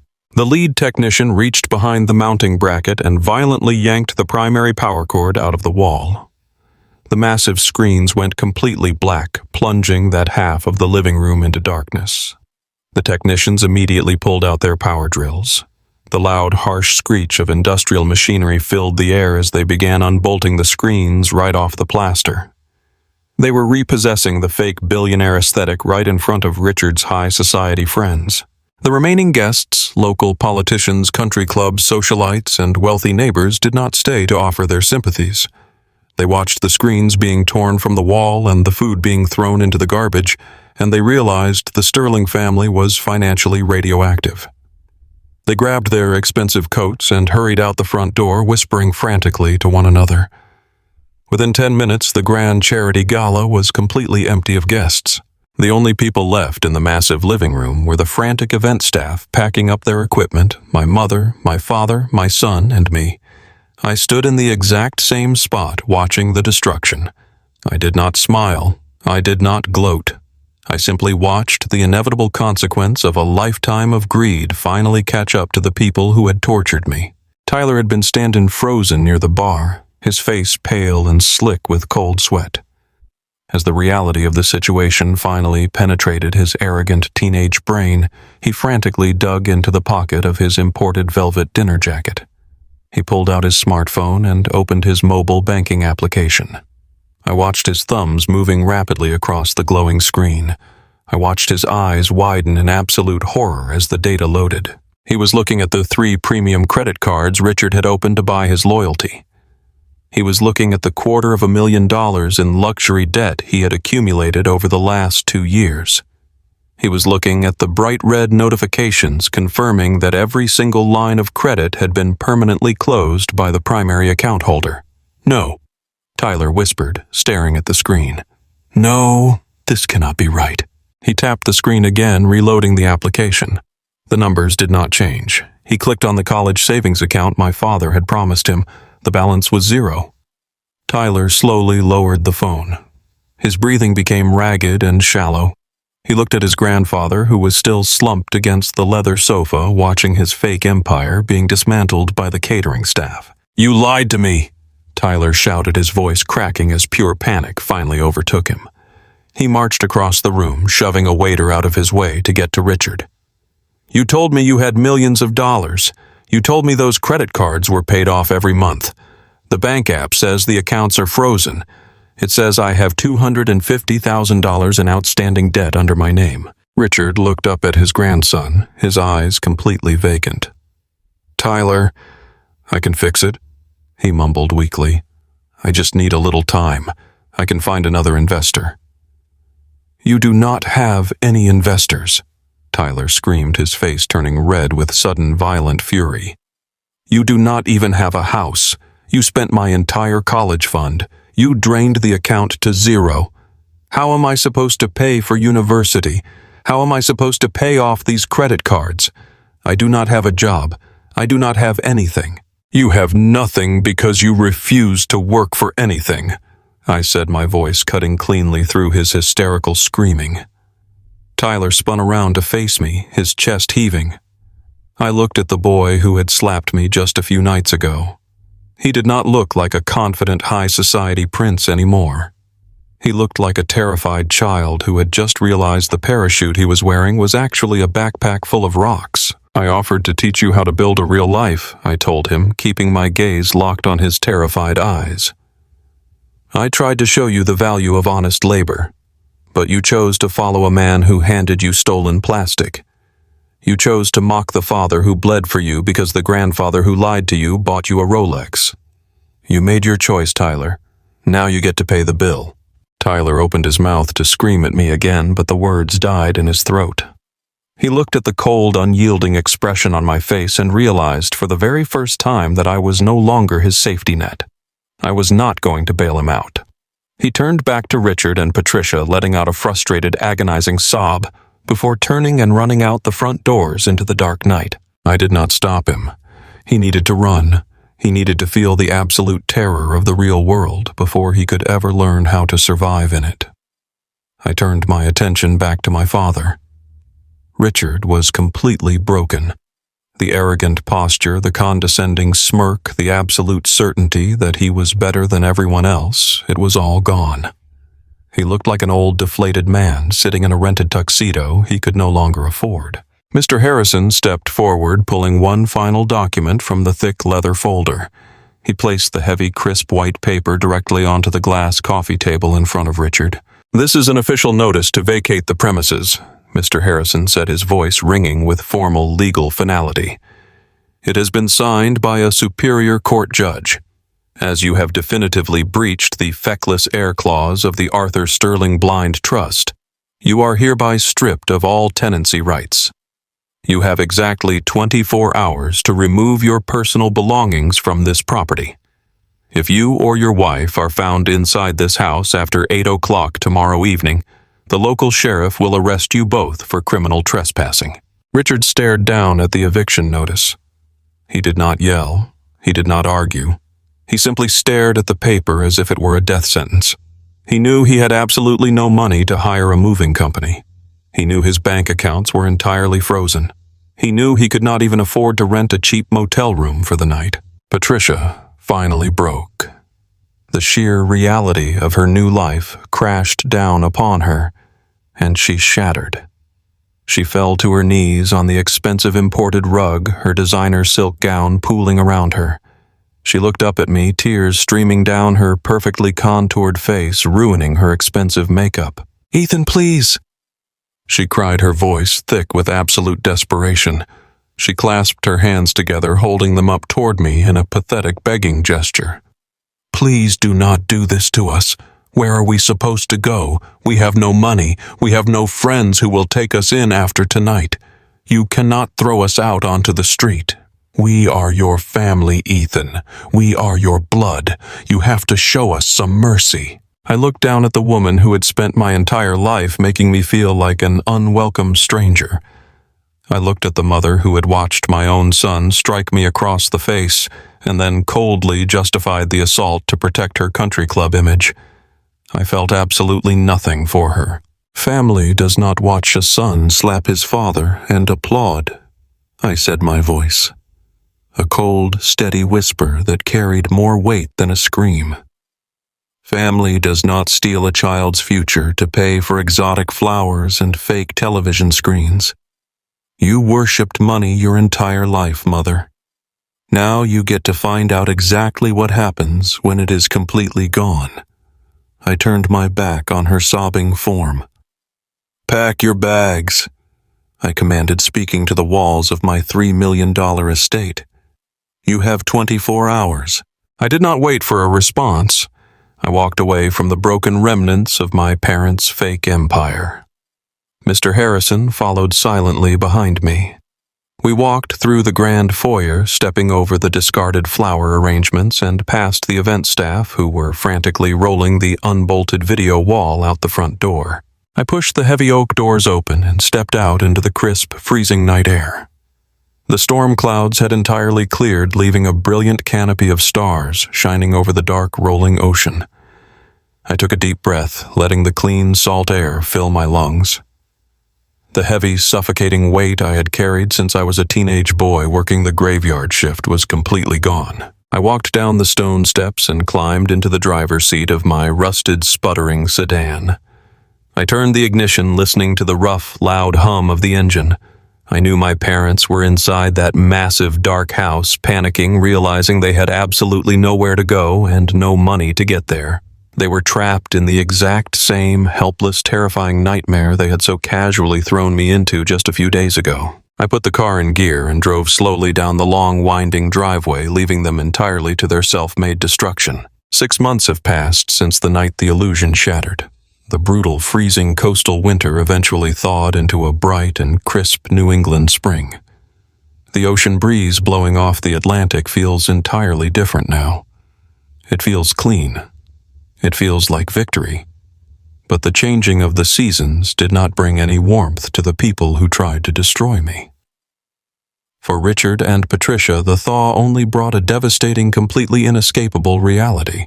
My parents are no longer the aristocratic rulers of Cape Cod. The $3 million beachfront estate they used to parade around in is legally mine. When the sheriff arrived the morning after their disastrous charity gala to enforce the eviction order, they had absolutely nowhere to go. Their credit was destroyed. Their accounts were frozen by federal fraud investigators. Today, they live in a cramped, dilapidated one-bedroom apartment in a concrete complex on the very edge of town. I drove past their building once just to see it with my own eyes. There were no imported luxury sedans parked out front. There were no valets opening doors and no caterers carrying trays of expensive roasted duck. There was just a rusted chain-link fence and a dumpster overflowing with trash. My mother, Patricia, who used to spend her afternoons sipping champagne at the elite country club, now spends her days clipping grocery coupons. The country club publicly revoked their membership the very moment the news of their financial fraud hit the local papers. They were socially exiled by the exact same wealthy elite they had worshipped their entire lives. Richard is facing a mountain of absolute legal ruin.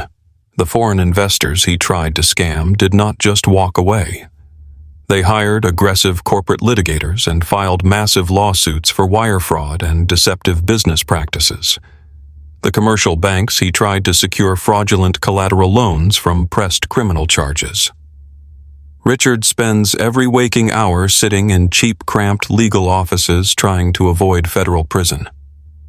He forced Patricia to sell off the last of her diamond jewelry just to afford a mid-level defense attorney, because the top-tier law firms refused to take his calls. He wanted to play the role of a cutthroat real estate titan. Now he is drowning in a toxic sea of lawsuits with absolutely no lifeline in sight.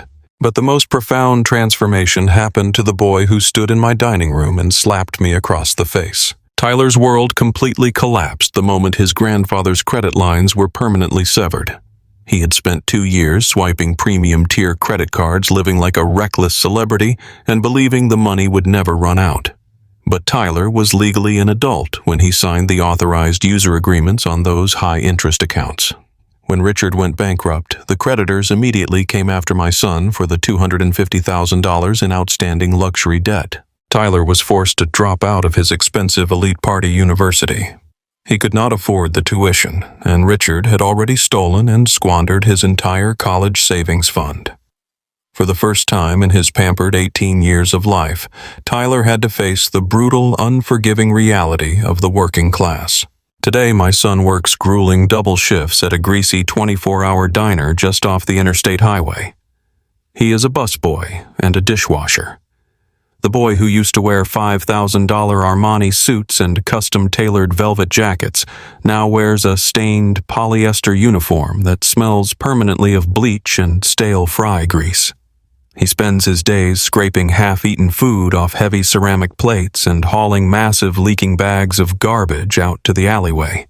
He is doing the exact same manual blue-collar labor he once mocked me for. My phone buzzes constantly with his text messages. I read every single one of them. "Dad, please help me," he wrote last Tuesday. "My feet are covered in blisters. I worked 14 hours straight today, and my entire paycheck went directly to the credit card interest.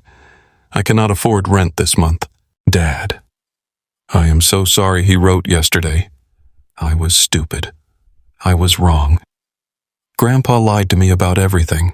Please just pay the minimum balance on the accounts. I am begging you. I cannot take this life anymore." I read his desperate words, but I never type a reply. I leave every single message on read. It is not out of cruelty, and it is not out of petty revenge. It is the absolute highest form of paternal love I can offer him. When I was his age, I was working the graveyard shift at a regional distribution center, hauling heavy freight just to keep a roof over his head. I learned the value of $1 by breaking my back for it. My parents tried to bypass that lesson by handing Tyler stolen plastic and teaching him that honest hard work was for losers. They turned him into an arrogant monster. If I bail him out now, if I wire money from my massive trust fund to clear his debts, he will never actually change. He will learn that he can slap his father in the face and simply cry his way out of the consequences. I will not make the same mistake my grandfather made with Richard. Tyler is going to scrub plates. He is going to mop dirty floors. He is going to learn exactly how much effort it takes to survive in the real world. Only when he completely breaks down his massive ego will I ever reach out my hand to help him build a real life. The collapse of my father's fake empire also brought one final vulture out of the shadows. Sarah, my ex-wife, heard the rumors spreading around the coastal elite circles. She heard that Richard had been evicted and that I was the sole absolute trustee of a $15 million estate. Suddenly, the woman who had laughed at me and called me a pathetic deadbeat decided she wanted to reconnect. She sent me a long, emotional email claiming she had made a terrible mistake. She asked me to meet her for a quiet cup of coffee at an upscale cafe in the city so we could talk about our shared history. I agreed to meet her. When I walked into the crowded cafe wearing my tailored charcoal gray suit, Sarah was already sitting at a corner table. She was wearing a designer dress clearly purchased back when she was still leeching off Richard's handouts.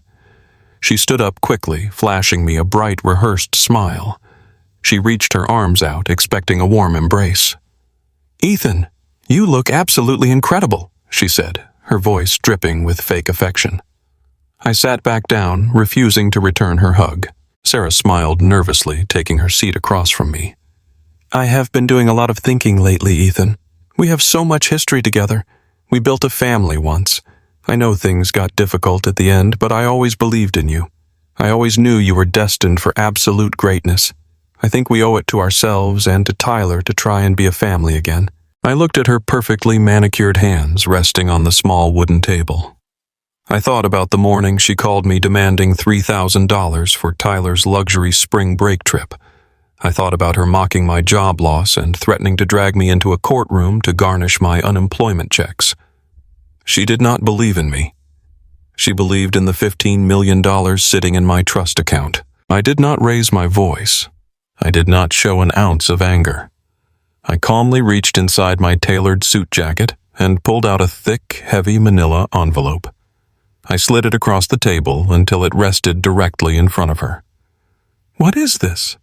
Sarah asked, her fake smile faltering as she stared down at the heavy legal seal on the flap. "That is a watertight, legally binding severance agreement drafted by my primary trust attorney, Mr. Harrison. I said, my voice cold and completely even. Sarah blinked her eyes, darting nervously from the envelope to my face. A severance agreement. Ethan, I do not understand. I just said, I want us to be a family again. You do not want a family, Sarah, I replied. You want a bank account. When I was sleeping in the back of a freezing car, you called me a deadbeat. You applauded my father when he bought Tyler's loyalty with stolen money.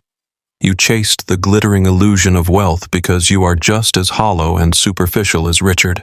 I stood up from the small wooden chair, adjusting the crisp cuffs of my suit. The documents in that envelope formally and permanently block you from ever claiming a single cent of the Arthur Sterling Trust, I explained. You will sign them today.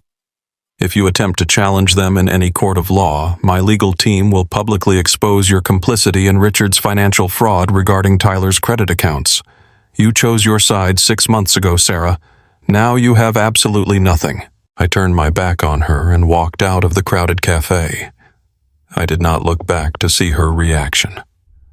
I simply walked out into the bright spring sunlight, leaving her sitting alone at the table to pay for her own expensive cup of coffee. Late that evening, I drove my rusted, battered sedan back down the coastal highway toward the Cape Cod estate. I still drive the old car. I refuse to trade it in for a luxury vehicle. The grinding hum of the old engine is a constant grounding reminder of exactly where I came from and what it took to survive. I pulled through the massive iron gates and parked in the circular driveway. The $3 million beach house stood tall against the dark ocean sky. There were no caterers running across the lawn. There were no foreign investors mingling on the stone patio. There were no security guards treating me like a trespassing beggar. The property was completely silent. I unlocked the heavy oak front doors and stepped into the grand foyer. The air inside was cool and peaceful. I walked slowly across the polished hardwood floors, listening to my own steady footsteps echoing in the massive empty space. I moved into the main living room, stopping dead in the center of the imported rug. Dominating the far wall of the room was the massive ultra-high-definition double-screen video wall. When the audio-visual technicians had attempted to repossess it during the disastrous charity gala, Mr. Harrison had quietly stepped in. He had presented them with documentation proving that as the legal owner of the estate, I was willing to settle the outstanding balance for the hardware directly from my secure trust funds. I had purchased the massive screens entirely in cash. The video wall was currently powered on, glowing with a bright, blinding white light that illuminated the entire dark living room. It stood there like a towering digital monument to my father's arrogance. It was the exact screen Richard had planned to use to project his fake billionaire lifestyle to the world. It was the ultimate symbol of the hollow superficial empire that had nearly destroyed my life. I stood alone in the quiet house, looking up at the glowing twin screens. I thought about the night my grandfather Arthur had handed me that tarnished brass key in his sterile hospital room. I thought about the years of grueling manual labor, the missed birthdays, and the crushing 60-hour work weeks. I thought about the stinging physical pain of my own son slapping me in the face. They thought my silence was submission. They thought my patience was weakness. They had no idea I was simply waiting for them to build the very gallows they would eventually hang from. I reached down to the glass coffee table and picked up the sleek, heavy remote control for the massive visual system. The smooth plastic felt solid in my hand. I looked up at the blinding white light of the double screens.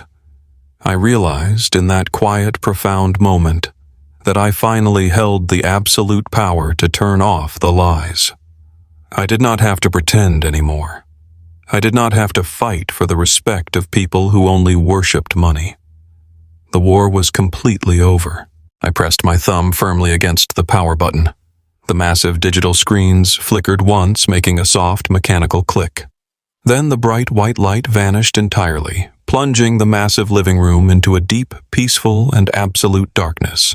The morning after I powered down that massive digital screen, I woke up to the sound of the Atlantic Ocean crashing against the shoreline. I was sleeping on a simple air mattress in the center of the massive master bedroom. The brilliant golden sunlight of a New England morning spilled through the floor-to-ceiling windows, bathing the empty room in warmth. For the first time in its history, the $3 million Cape Cod estate felt completely at peace. The suffocating toxic energy my parents had pumped into these walls for 16 years was entirely gone. I walked through the quiet hallways, tracing my hand along the expensive crown molding. I stood in the dining room and looked at the exact spot where my son had struck me.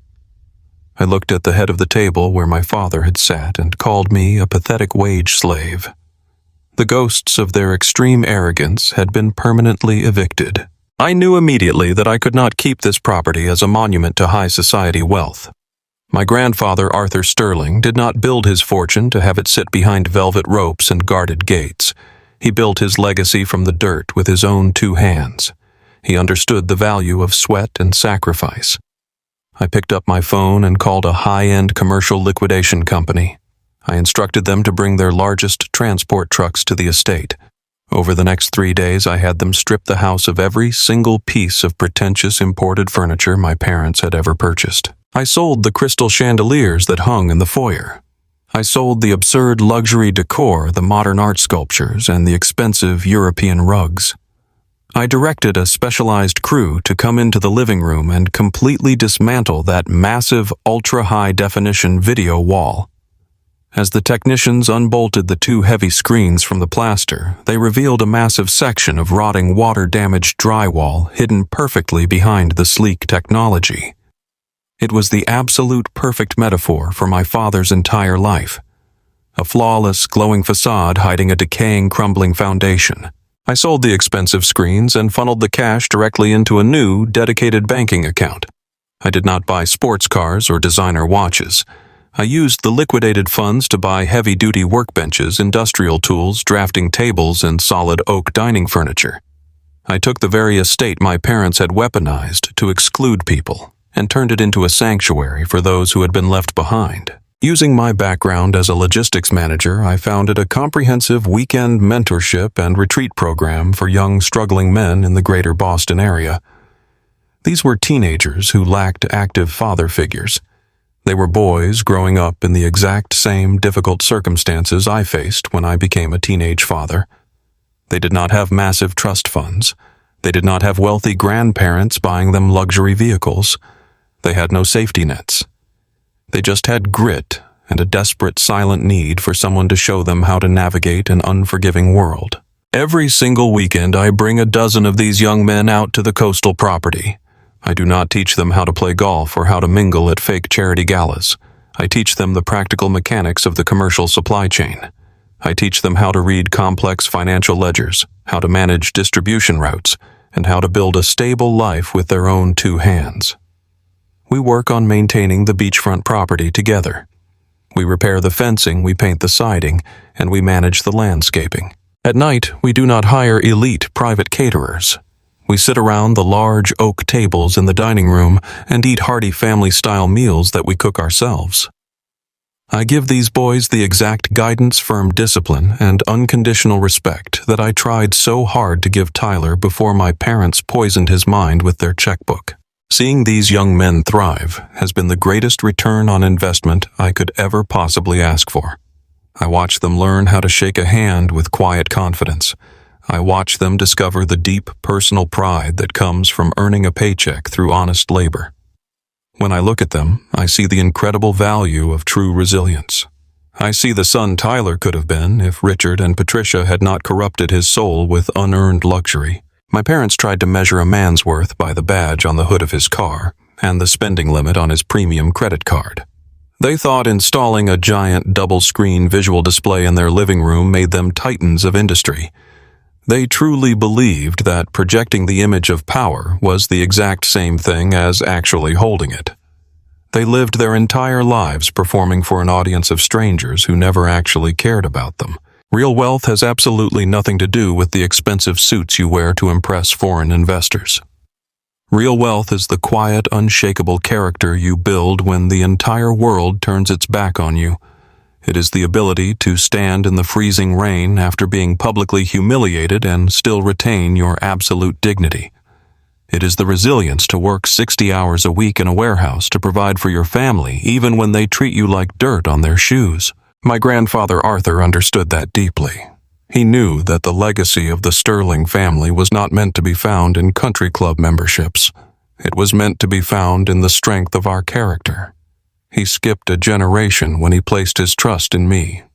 He looked past his own son's superficial greed and saw the quiet blue-collar worker who simply refused to give up. True power is having the grace and the discipline to handle the truth when the universe finally hands you the keys to the kingdom. Tyler and my parents are currently living the exact nightmare they tried to force upon me.